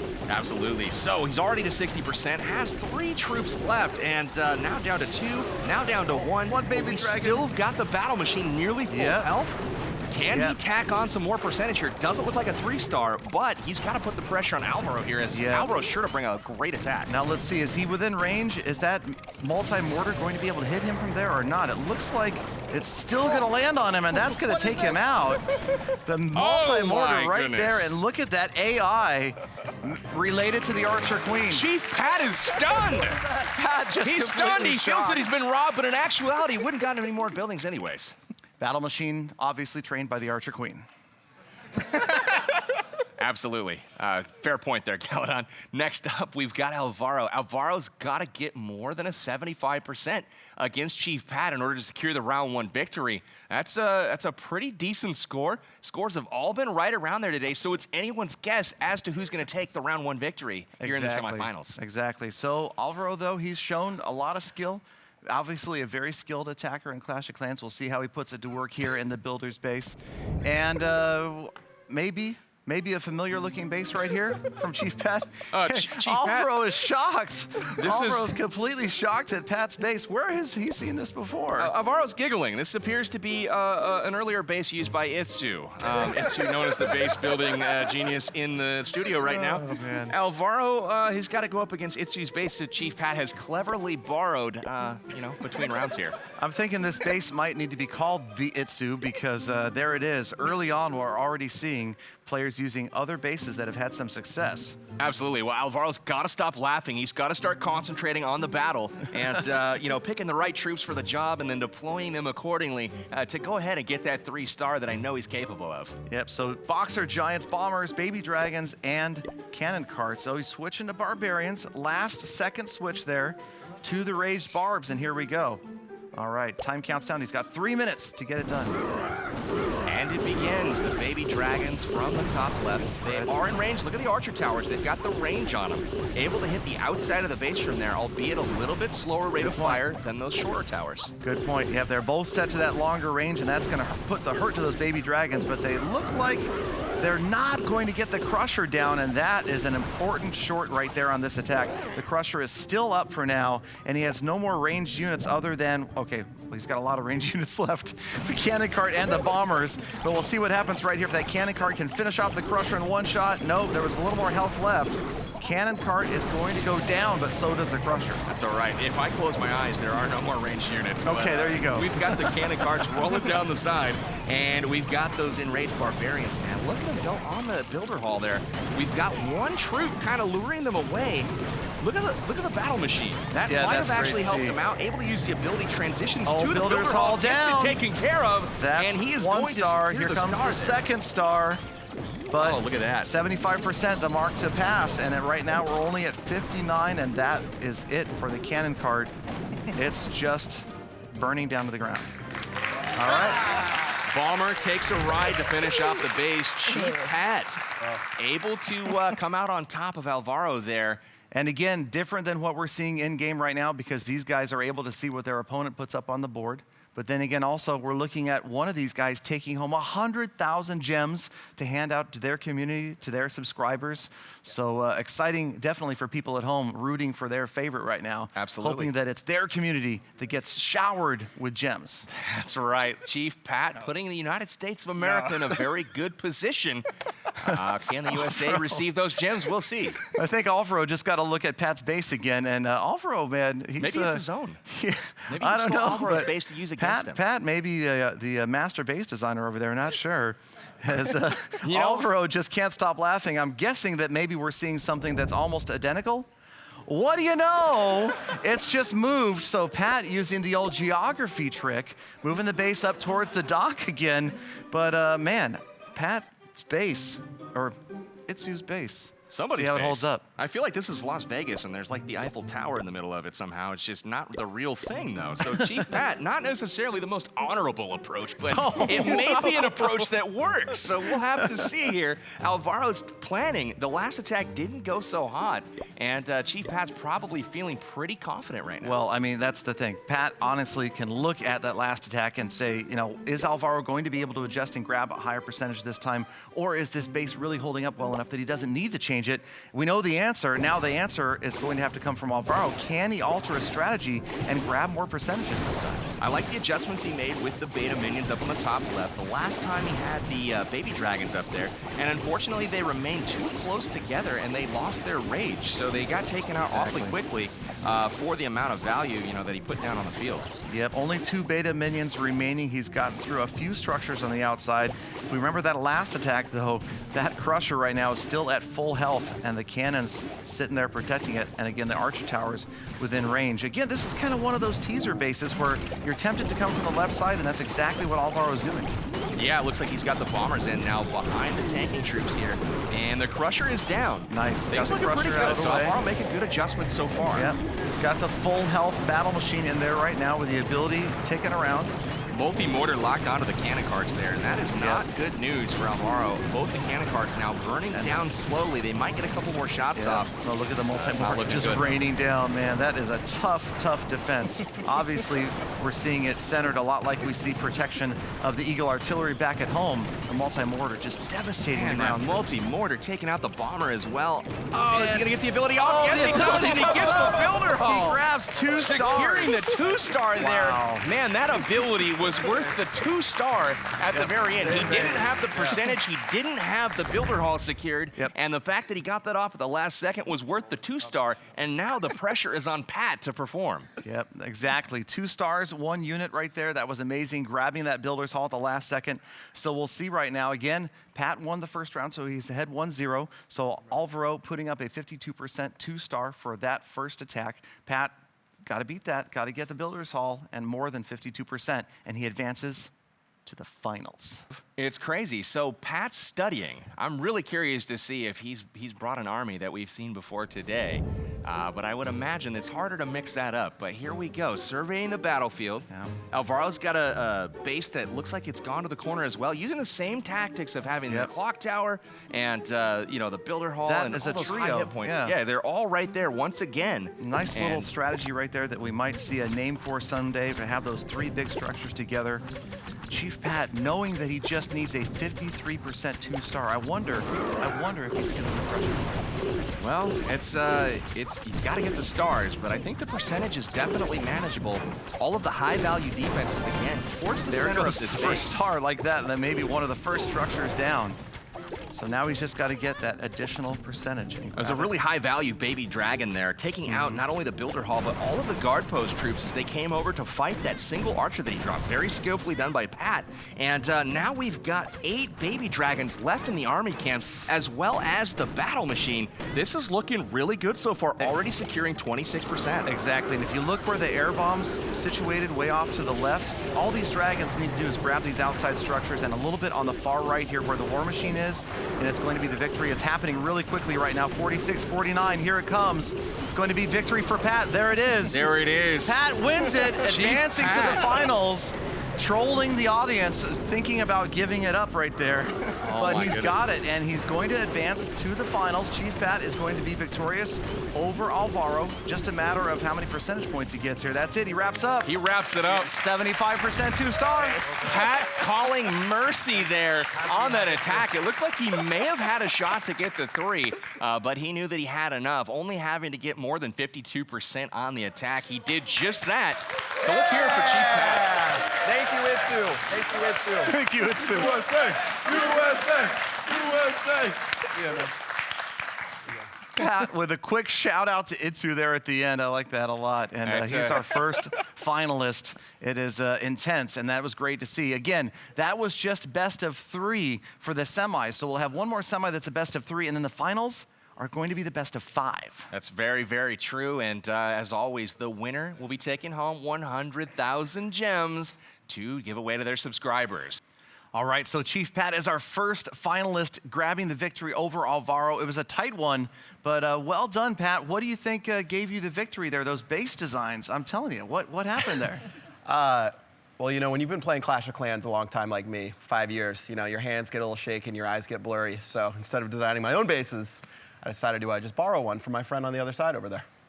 All right, well, that's a friendly loan. I'm sure Alvaro has something to say about that. Alvaro, my friend, how did that make you feel? You obviously got a chuckle out of the base. Immediately, you recognized it. What did you think when you saw Chief Pat's design? I didn't expect a layout stealer. I mean, my layout. I don't know. But yeah, I mean, I didn't know how to destroy that base. I didn't know if I should go ground, air. So I mean, I was blocked. Understood. Well, you know, Alvaro throwing a little shade there at Chief Pat, but we've got another matchup coming up in just a moment. Let's go ahead, take a look at the bracket, how things have shaped up so far, and we can see exactly here that Chief Pat has now secured a spot in the finals. Yep, Chief Pat in the quarters took out Lord Val from France and then took out Alvaro from Spain, so traveling around the world, and now here he is at the finals. But one more semifinal match is left, and it's going to be a tight one. It's going to be an exciting one. I'm really looking forward to this one. Brazil's favorite, Bruno.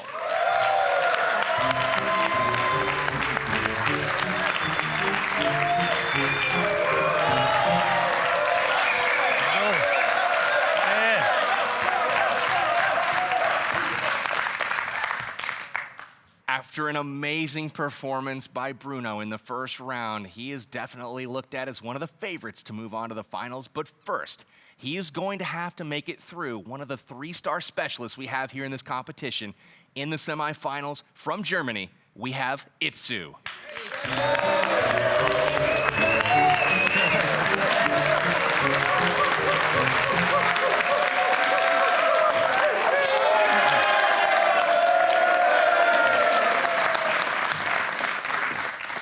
All right, so here we go. We've got Bruno versus Itsu, one of the most anticipated matches of the day, the master base builder against one of the 3-star experts that we've seen today.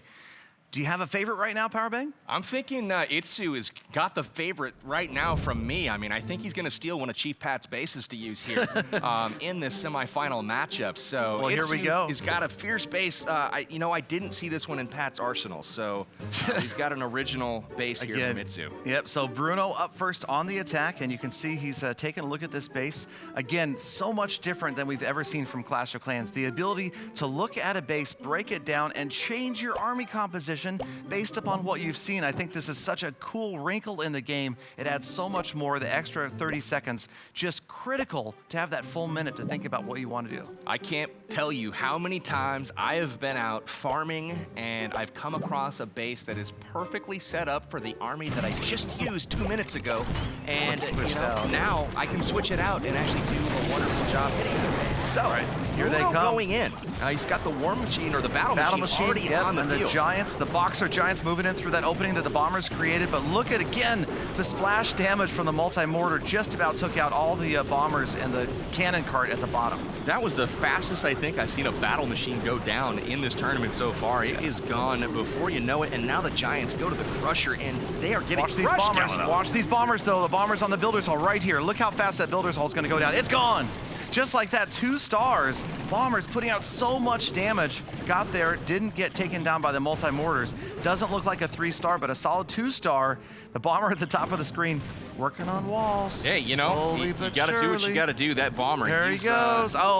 He's doing his part for the squad, squadding up over there. But now we've got the cannon cart on the bottom. Looks like he's going to be able to pick off at least one more building, maybe a second. Depends on if he gets in range here of that double cannon. He's out of range. And watch this. This is one of the coolest things about the new units. Watch what happens to the cart. There, he's burning down, but he's not done. He still gets to go a little bit longer, but not bad. 65% for Bruno, opening up in the first round versus Itsu. So Itsu will have to do better than that, and as we've mentioned before, he'll have the opportunity to know what his opponent put up on the board before he even attacks. Exactly. Different in this tournament style than it is for the rest of us that are playing this game, because you can't see normally what your opponent's done. It's just a mad race to try to get as much damage and as many stars as you can.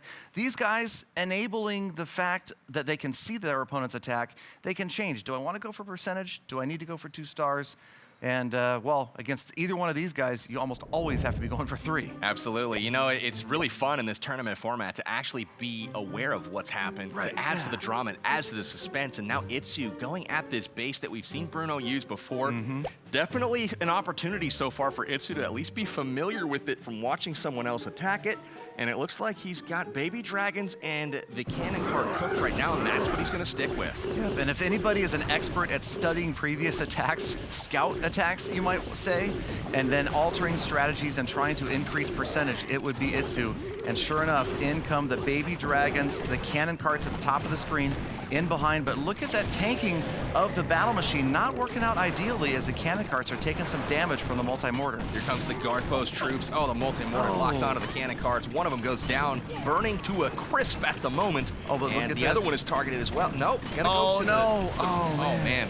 Not able to get there, trying to get through the air bombs. You could see the strategy there. Itsu with a kill squad trying to Oh, he get in gets it at the after he last does second. get it. He does get the air bombs. And his kill squad obviously hoping for that, probably number one, and then maybe one of the firecrackers. Oh, look at, is he gonna get the ability off again? Not quite. He does lose his hero, unfortunately, but that air bomb defense in the middle of the base was taken out. He's trying to chip away at this. Got and to get that very builder's little hall. left to target the baby dragons. It looks like only the Tesla and the firecrackers. He's got 6 baby dragons He's left. got the percentage, but he doesn't have the builder's hall left. If that baby dragon goes he's off on got the this. left, here comes another one, and he's still got another he hasn't deployed yet. I think this he's is got solid. This going Look on. at He's got Itsu go. one more troop as soon as the baby dragon. It's Oh, just this a, is looking really bomb good. over there. Yep, there This you is go. looking Here really goes your good. builder's This is hall. gonna be a 3. I love it. Firecracker again. That's no air defense. He's waiting to see if that baby dragon is gets it Itsu done. about He to can. swag a baby dragon? There it is. He's swagging, ladies and gentlemen. Not even dropping the baby dragon. there it Puts it up at comes. the top of the screen. Itsu getting it done in round 1 of the semifinal. Pulling one over on Bruno there. He's gonna get the 3-star. Hey, he's getting the crowd riled up. Gotta love it. There you Itsu go. from Germany now with a 1-0 lead over Bruno. Fantastic. So Itsu really putting the 3-star school together there. He's shown some amazing bases on defense, and then that 3-star attack. Swagging a baby dragon, had it left over, didn't even need it. And just a masterful strategy. I love the kill squad getting in there just barely. I think the whole attack really revolved around getting the air bombs down. That was a crucial component of it, though. The one cannon cart army unit that he brought that really was crucial on the final shot before they died actually got the air bombs taken out, and that opened it up for the baby dragons to get to the core. Really, patience is a virtue as far as that attack's concerned. Patience and timing was able to get those baby dragons to the right defenses to take down the base. Exactly, and another cool function of the cannon cart, that ability to continue to fire from a stationary spot at one more target after it gets destroyed. That made all the difference right there. It really if that did. goes down like what you would think a normal unit would when it's destroyed, it's done, then this doesn't happen. But because it had those additional shots, 3-star. Absolutely. So now, round 2. We've got Itsu up next, and he will be attacking first this time. He's surveying the scene. Good-looking base here from Bruno, similar to another one we saw him use earlier. This one looking like a baby dragon. Well, he's got to change his army up a little bit, doesn't he? So he's surveying, got 38 seconds left to figure out what he wants to do. Exactly, that 60-second scout, absolutely critical. And again, the rules here, the attackers cannot use the exact same army 2 times in a row. They have to change out at least one army camp. So right now, Itsu with nothing but baby dragons ready to go. Oh, the guard post troops run around. They're waiting. Yeah, that guard post, man, that is exciting to watch. That is such a different looking thing. It looks zigging like a and zagging builder's everywhere. hut, but it's formidable. Builder's hut with CC troops. I'm telling you. And every builder's hall level, you get more of those guys in there as you upgrade it. All right, here come the baby dragons. And right away, battle machine, work on that cannon. All right, so he has surveyed the base. He's going to try to get in there and take out the air bombs, I believe, with the war machine. Unfortunately, he goes to the south a little bit, targeting the bottom side of that wall. A little bit interesting. I believe he wanted it to target the wall next to that elixir collector that was inside the wall. Not exactly where he wanted that to go. You have that Tesla out towards the outside, making the difference right there, taking out that baby dragon early. There you can see a couple more trying to get in there, trying to get that Tesla out of the way. And the battle machine working his way in on that archer tower, obviously trying to get ground units to take out the air defenses, air units to take out the ground defenses. And that crusher, man, oh, I love that thing. That is such a cool animation to watch it shake the ground like that. This battle machine is in great position right now. All he has to do is be patient. The battle machine should work its way through the wall, has the ability, gonna get a couple shots in here, get through the wall. It's gonna be locked on to that air bomb shortly after he makes it through. Can he take it down before the multi-mortar takes him out? That's the question. It's a matter of getting that ability to recharge. Here he is on the air bombs. Recharging gets there. And he just does barely get it. Gets it off. He does get it. I just love that ability right there. So cool. He's looking like pretty good right now. 5 baby man. dragons left up, and really nothing but that archer tower and a couple firecrackers. Look at to try this to prevent again. him Look from at the 3. the battle machine. Look at it's practically back up to half health right now. Took so little damage in that last round, and in come the baby dragons. This does look like a 3 power bank. Absolutely. The battle machine cannot be taken down, it looks like, by the multi-mortar by itself, and it looks looks like he's going to be able to cruise through the rest of this just by being patient. Once he gets in to take out that archer tower, the rest of Baby Dragons, is he going to swag again? There it is. There it is, another swag. Another swag drag. Another swag drag. The Itsu swag drag, as this one's going to round through the base and get rid of those last 3 structures. And man, it's just exciting stuff to watch. I really like pointing out the barracks and the look of the cannon that's sticking out of the barracks, obviously unlocking cannon carts. That's right, you got to have the cannon carts come from somewhere, and obviously it's from the roof of the barracks. Right, yeah, they roll off. Yes, okay. It makes sense. There you go. It's 3 stars. Getting it done. Now that is a lot of pressure now for Bruno, seeing 2 attacks so dominant by Itsu. I mean, in the last few minutes, we've seen a 6-pack from Itsu right there. Absolutely. So 6 stars put up on the board in the last 2 attacks from Itsu. And again, Bruno's only choice is to try to tie, to push this on with a tie by grabbing a 3-star himself. But if anybody has done it earlier today, Bruno put up some serious 3 stars earlier. Exactly. I know he is all about having fun, so I don't know if he's feeling any pressure, even though his back is against the wall. He's gonna have something up his sleeve here for Itsu's base. We'll see what Itsu's gonna run out to try to stop Bruno from taking him down in this round 2 action. And that's the thing. Both of these players are well known already for 3-star attacks, but Itsu, puts up the Itsu base, and this could be tough. Okay, oh, wow. Chief Pat apparently just informed me he's trademarked the name of this base, and we'll have to look for the lawsuit that ensues over that one. But no, so Itsu's fantastic looking base right here that has done so well. Very cool to watch because Itsu has, like we said, not only the 3-star attacking skills, but some pretty incredible base building skills, probably. That's right. It's cool to see all the options that you can do with the minimal amount of buildings and walls that you have available at Hall 5, but still plenty of options, and we've seen a lot of really varied attack styles and defense styles in today's action so far. Again, we've got a Baby Dragon heavy attack composition here from Bruno. Starts out with the cannon carts, and again, cannon carts and battle machine seem to be a pretty popular combination to try to take out those air bombs and the firecrackers. Exactly, and if you look at this base and where that cannon cart is, it is this time out of range of the multi-mortar until now. You can see it rotate around. Cool animation. I never noticed before the way the multi-mortar rotates like that, and now you can see it's aiming over at the battle machine and the remaining cannon cart. Absolutely, it's locked on now, and it's a little bit imposing, intimidating, if you will. Once it turns and locks on, you know you're in for a rough day. There it is, the cannon cart gets taken down. It is fizzling, but as always, it's got those few extra shots, able to take out the defense building, and the battle machine presses on. Yep, and here you go. Notice the Baby Dragon dropped really carefully, went right after the Archer Tower first. And there's only 1 defense left that can stop that Baby Dragon. It's the firecrackers. Yeah, I don't know if he's gonna get to it in time though. Bruno, his hopes come down to this. Probably some air traps in the battle. Oh, and he concedes. All right. So that's it, you guys. We have our first finalist.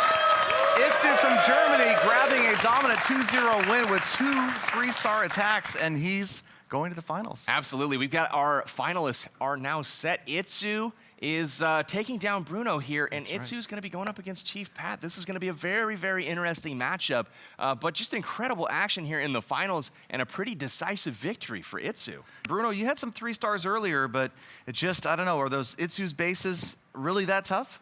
Yeah, Itsu is one of the best players out there, but I'm happy because I did 2 good attacks. I mean, I almost got a 3-star on that base that no one's getting, so I'm happy.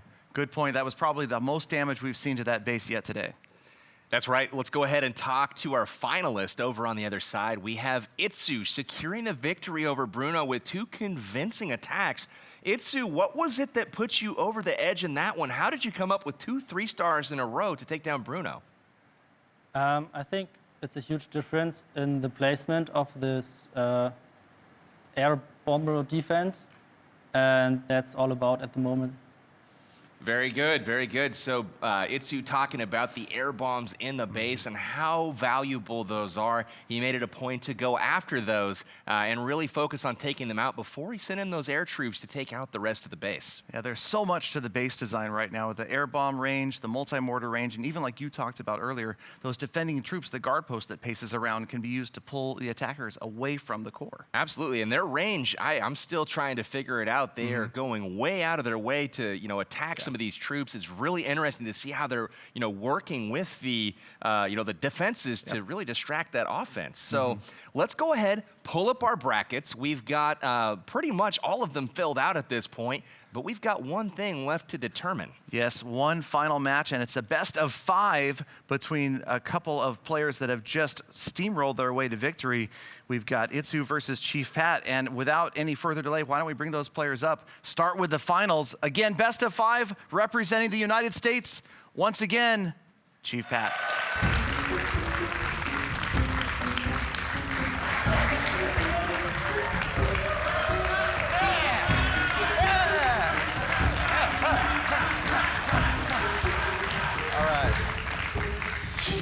All right, we've been introduced to the Chief. His sneaky base borrowing tactics may not work against our next finalist. We've got Itsu of Germany.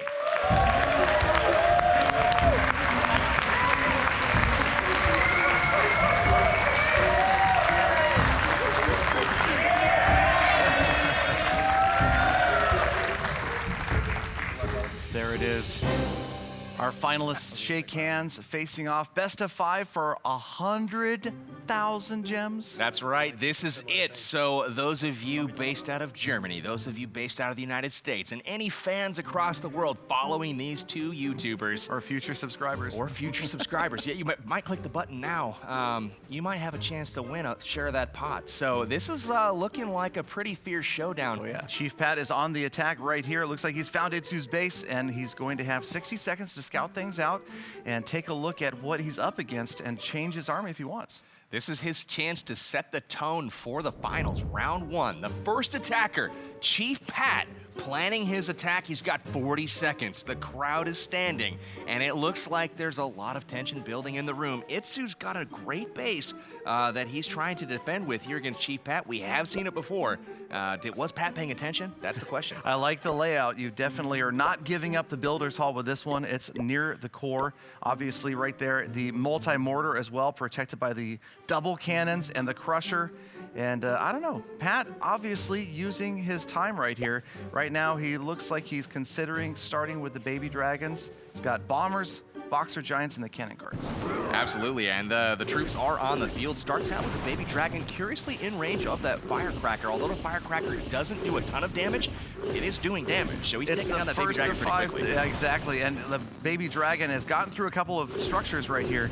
But Pat's got to be thinking, even from early on right now, it's best of 5.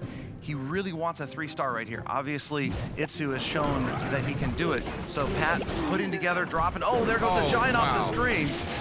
And we've got the first, there are the cannon carts going down through that opening right there. That's a very clever cannon cart there on the bottom, just in front of those bombers in case. Everybody's down. Yeah, absolutely. Every single unit's down right now, you guys, and a lot of damage going in, 33%. That crusher is just so powerful. Yep. Absolutely Oh pulverizing. man, look at it, just annihilate those giants. And the multi-mortar taking out the cannon cart. The cannon cart's still alive, but it's got no range. There's no structure within range it can't fire on. Oh, and mortars. Wow, there's the first star. Last This cannon cart guys could left. clutch the 2-star here for Chief Pat. It looks like it's going to be out of range. It should go to the Builder's Hall next. I've seen stranger things happen. Watch it pull Here about it goes. 2 tiles There closer. it goes.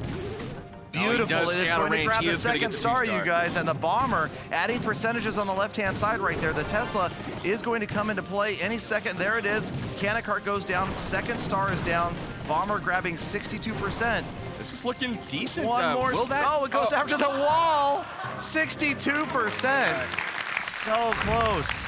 Just when we thought he had an opportunity to maybe get another building, that bomber was like, listen, I'm going to take down that wall because What it's was super that? crucial to the attack. No, yeah, exactly. And the walls not adding percentages, and those guys, those bombers, man, I don't know. Hey, you know all what? over the place. Love them or hate them. They do a lot of damage. You just don't know where they're going to do it. I still love them. Absolutely. Splash damage is huge. And even the air bombs, that was what I found the most crazy was how much damage they do if those baby dragons group up. A whole pack of them can be taken out by the air bombs. Yep. So the first half of round one of the finals is done.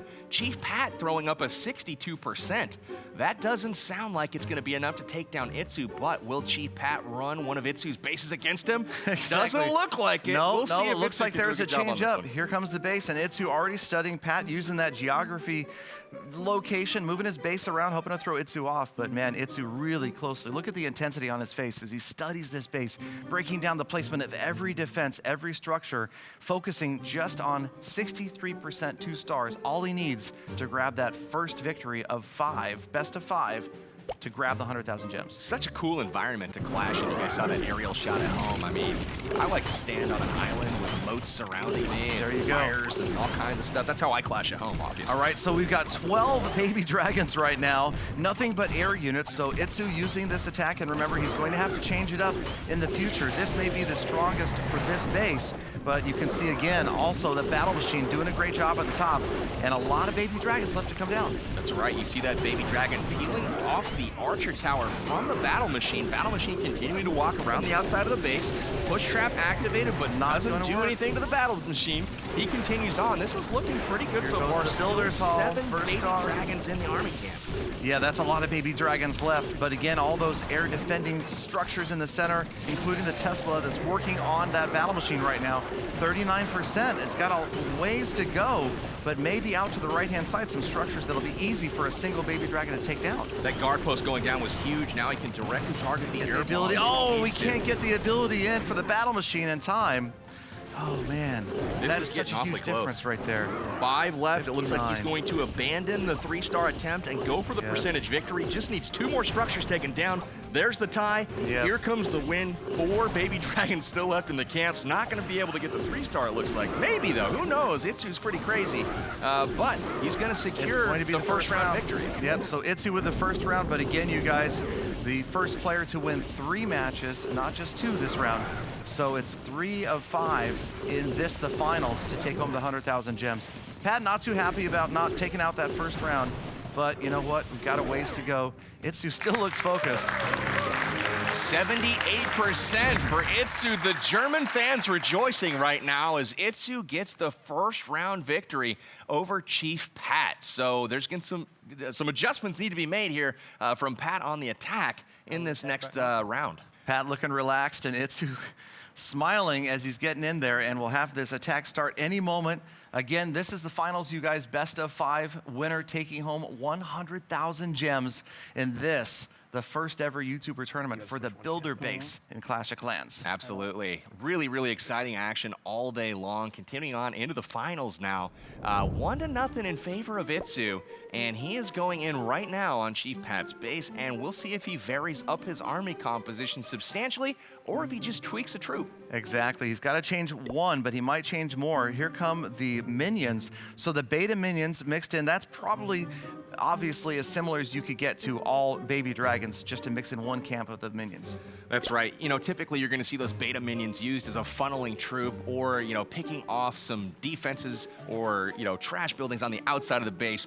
You know, buildings that don't really matter too much or fire back on the offense. Exactly. So Itsu's timer runs out. He's got to start the attack. Can't change his troops any longer. Starts out with the beta minions indeed.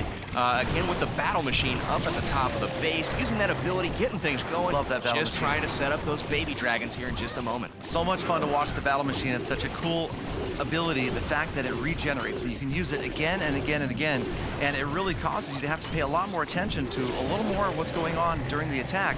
And you want to make sure that you don't miss that ability and get some of that health back. And there you see another one of those push traps ineffectively going off underneath the battle machine. You can see only 1 defense is locked onto the battle machine, and he's trying to send in baby drag after baby dragon to keep trimming away those defenses, keeping that battle machine going. And it's going to be tough. He's got the Tesla on it right now. Got to set the bar high here, so Chief Pat isn't Multi-mortar. able to beat him. Another ability is going to get off. Health comes back. That multi-mortar, there's that long range. And this time he runs out from underneath Oh, the look shower at that. He of mortar skips the shells. guard post and goes And he's straight to gone- the, oh wow, the air bombs. Oh, but he went down. He pops out of his, looks like a builder. The master builder pops out of his battle machine, and now it's just a few baby dragons left. There's the second star, 52%, and Itsu just slowly creeping up in damage, but now there go the firecrackers to work. Yeah, absolutely. I bet he doesn't end this one early. He's going to go for broke here, trying to set the bar as high as possible. Chief Pat looking on, trying to figure out how he can best Itsu here with a decent amount of percent, but yeah, it's not he's a at 3-star. 68. It looks like this will be close for this structure. Will he get one more? Yes, he gets one more 71. structure. 71, the magic number of the day. 71% for Itsu. So Itsu, with a 1-0 lead, puts up a 71% 2-star against Chief Pat's base, and now it's Pat's chance to try to answer. It's not insurmountable, definitely. Absolutely. So Chief Pat, he's got to go against Itsu now, trying to even up the score at 1-1. Definitely doesn't want to go down 2-0 right here. Definitely no. That would put his back against the wall, and he'd have to win 3 in a row over Itsu, and that's a tall order for pretty much anyone in the world. That's true. It's never been done. That is true. Exactly. Been done. A lot of world firsts happening today, and we're getting ready. Here we go. Chief Pat in on another slightly unusual base from Itsu. A rather big enclosure there where you see the Builder's Hall and the major defenses. I like how he separated out the multi-mortar from the air bombs and the crusher. He's going to make him earn it on offense here. Looks like Pat's got the Giants queued up, as well as the bombers and beta minions. We'll see if he sticks with that plan. 25 seconds left to go in the prep time. Yep, double cannon on the outside, kind of protecting that crusher. Obviously, when you see bases like this, players are going to want to pick off the crusher early, the multi-mortar early, or the air bombs. But a well-balanced base like this is going to defend against all attacks from all directions, and nobody does it better than Itsu. Very true. Very nice start here with the beta minions. Look at that, outside of the range of all of the defense, just picking off some key structures, trying to set up the Giants and the Bombers for a successful entry into the base with the battle machine. Yep, 10% so far. He's got 6 Boxer Giants ready to go and 4 Bombers. One of my favorite new troop. It's always fun to watch those Bombers in action. But so many Boxer Giants, and we haven't seen anybody but the minions so far, and he's already at 20%.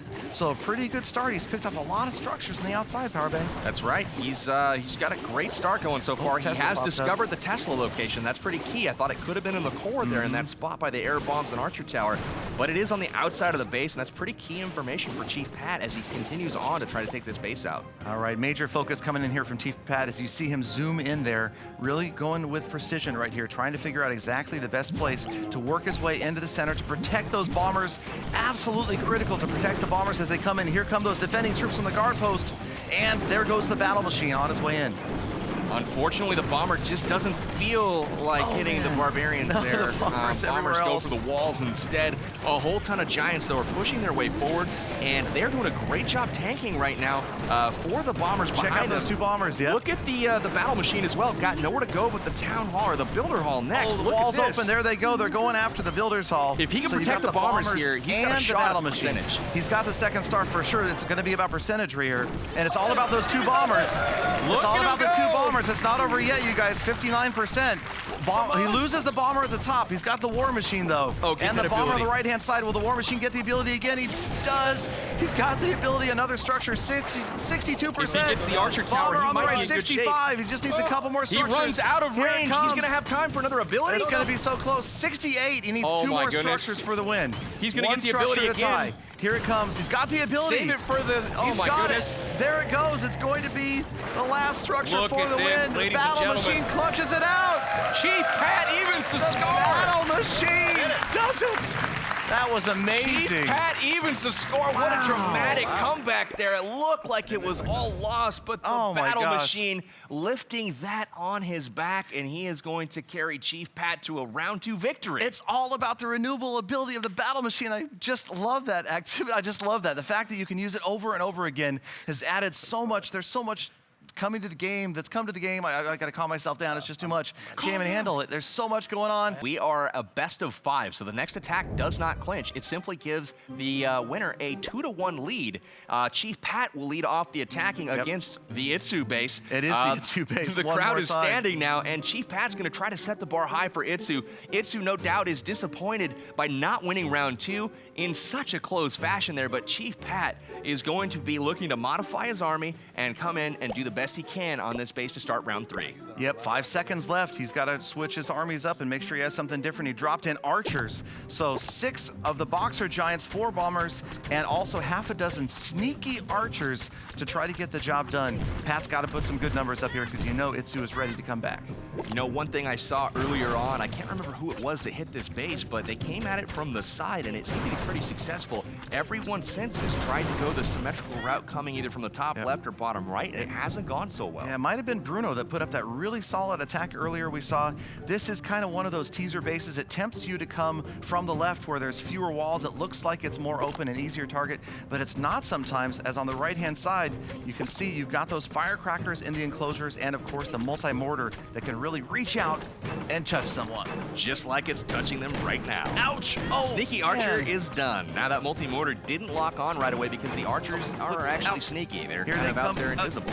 Oh, man. So Archers Look at the getting range destroyed right now. by the multi-mortar, but they're still doing damage, trimming the buildings on the outside here. Chief Pat trying to funnel his troops to the core where they're ultimately going to have their way with that builder hall. Yeah, but you see the guard post units coming out and finishing off those archers, and now we've got the battle machine in there facing off with the guard post units, and the multi-mortar still just showering stone all over the place. I like how we take the guard post units with the battle machine because you can use the ability to regenerate health while the Giants cannot. So the Giants will head into this base with full health, while the battle machine will replenish their health behind the Giants, and ultimately everything's going to be looking pretty good as they head to the core of this base. That's going to be a great move. That's going to be a pivotal strategy, I think, as this game continues to progress, is where you use your battle machine and taking advantage of as many charges of that ability as possible. He's going to hit the second star here right on the builder's hall at the same time.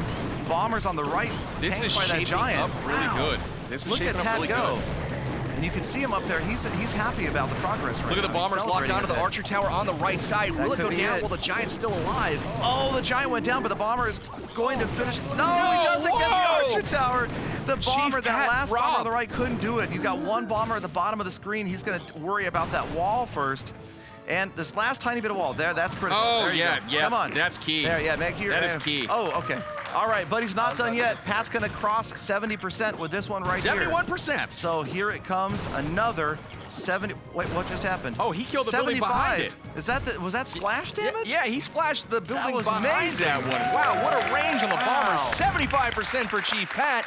Not a bad score there at all. It's really funny. The bombers, like we said earlier, indiscriminately throwing their bombs everywhere around the base. You know, if they were a traditional troop that targeted the buildings rather than the walls, that could have easily been a 3-star. And now it's up to Itsu to try to answer. And he's going to be studying the field here for sure. It looks like he's getting ready to go in on Chief Pat's base. He's got a attack starting in 48 seconds.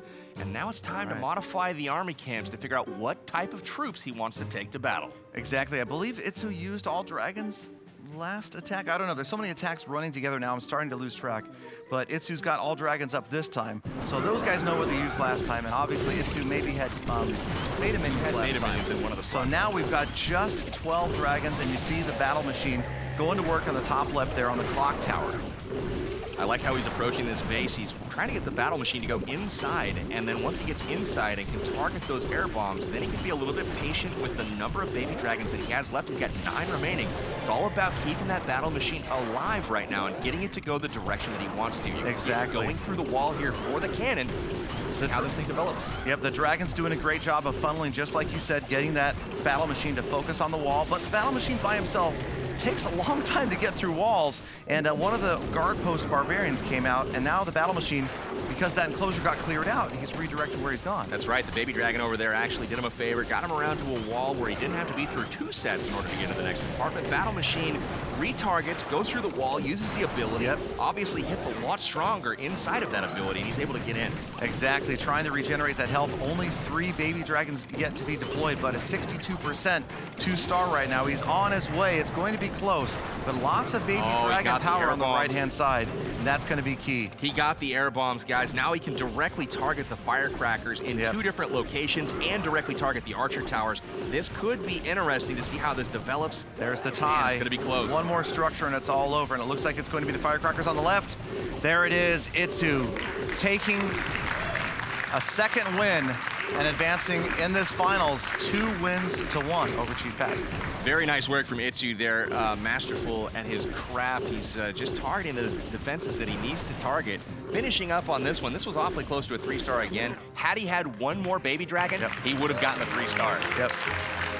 That single firecracker right in the middle, the only thing that kept him from grabbing every single remaining structure. And 2-1, but again, this is best of 5, so Itsu's got to put up 3 victories in order to take home the 100,000 gems. Absolutely, so we are now down to crunch time. Chief Pat knows that he must win 2 rounds in a row in order to get to that 3 mark that is going to give him the finals. So Chief Pat has to win out in order to win the championship here, while Itsu just needs to take 1 of the last couple of rounds here. Exactly, and again, it's so cool to see this real-time strategy where it works out that there's so much based upon defense and attack. You've got to be able to do both well to be a top player, because you've got to be able to defend against your opponent's attacks and put together solid attacks, adjust on the fly to bases, and Itsu may be seeing a base that he's seen before. Absolutely. This is kind of what I was waiting for. This is the climax here of the finals. Itsu taking on his own base, or as Chief Pat would say, the base that Itsu borrowed from Pat, who borrowed from Itsu. I'm not really sure how that works out, but yeah, it's going to be a challenge here for sure.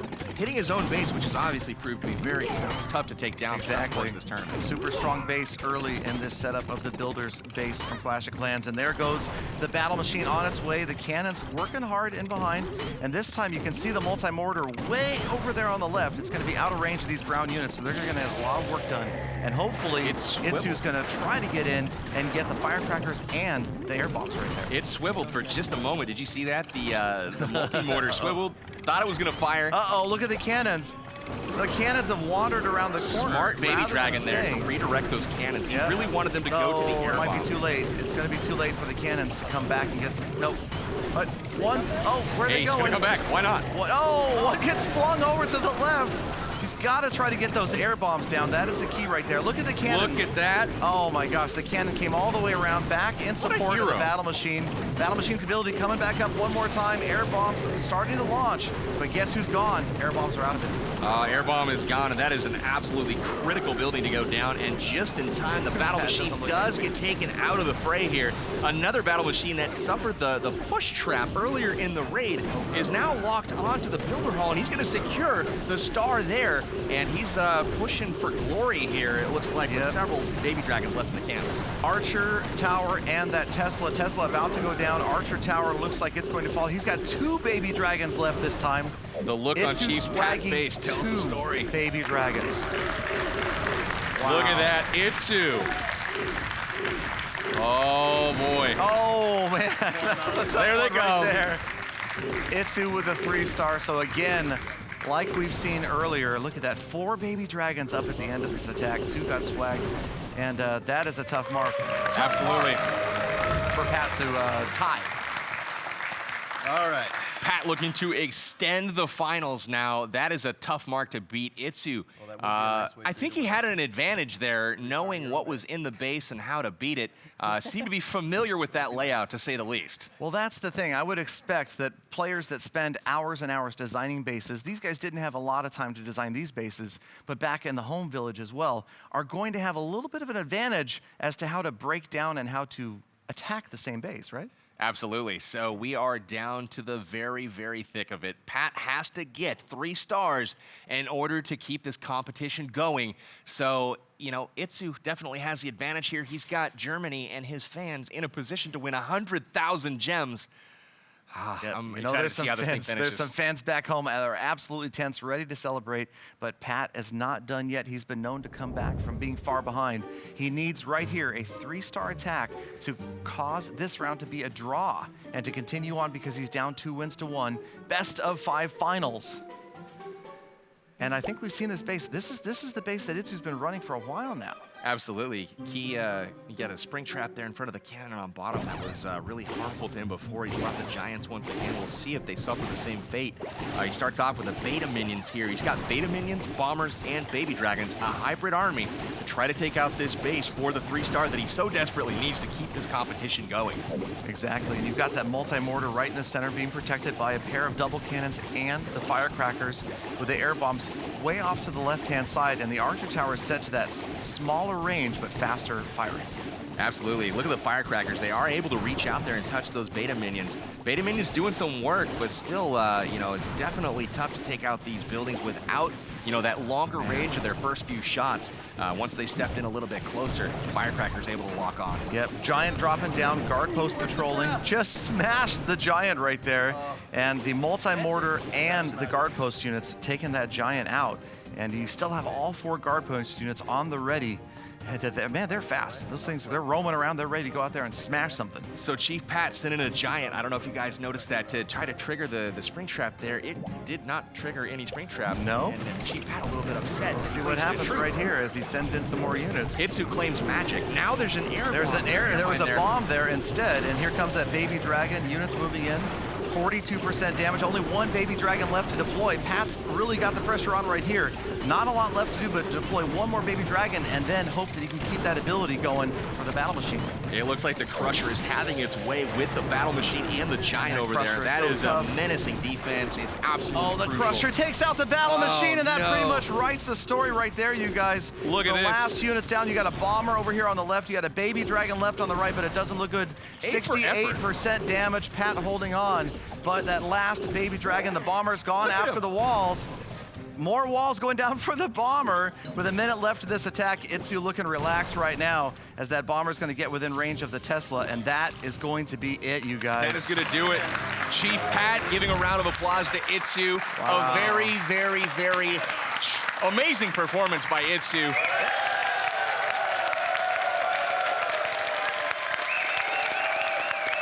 All right. There we go. Congratulations to our winner of the Clash of Clans Builder-based YouTuber tournament, Itsu from Germany. Here you are, sir. 100,000 gems to take home for your community.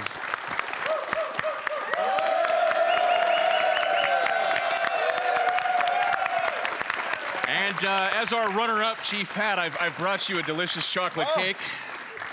There we go. Let's hear it for Chief Pat. All right, I gotta ask a couple questions here, Chief Pat.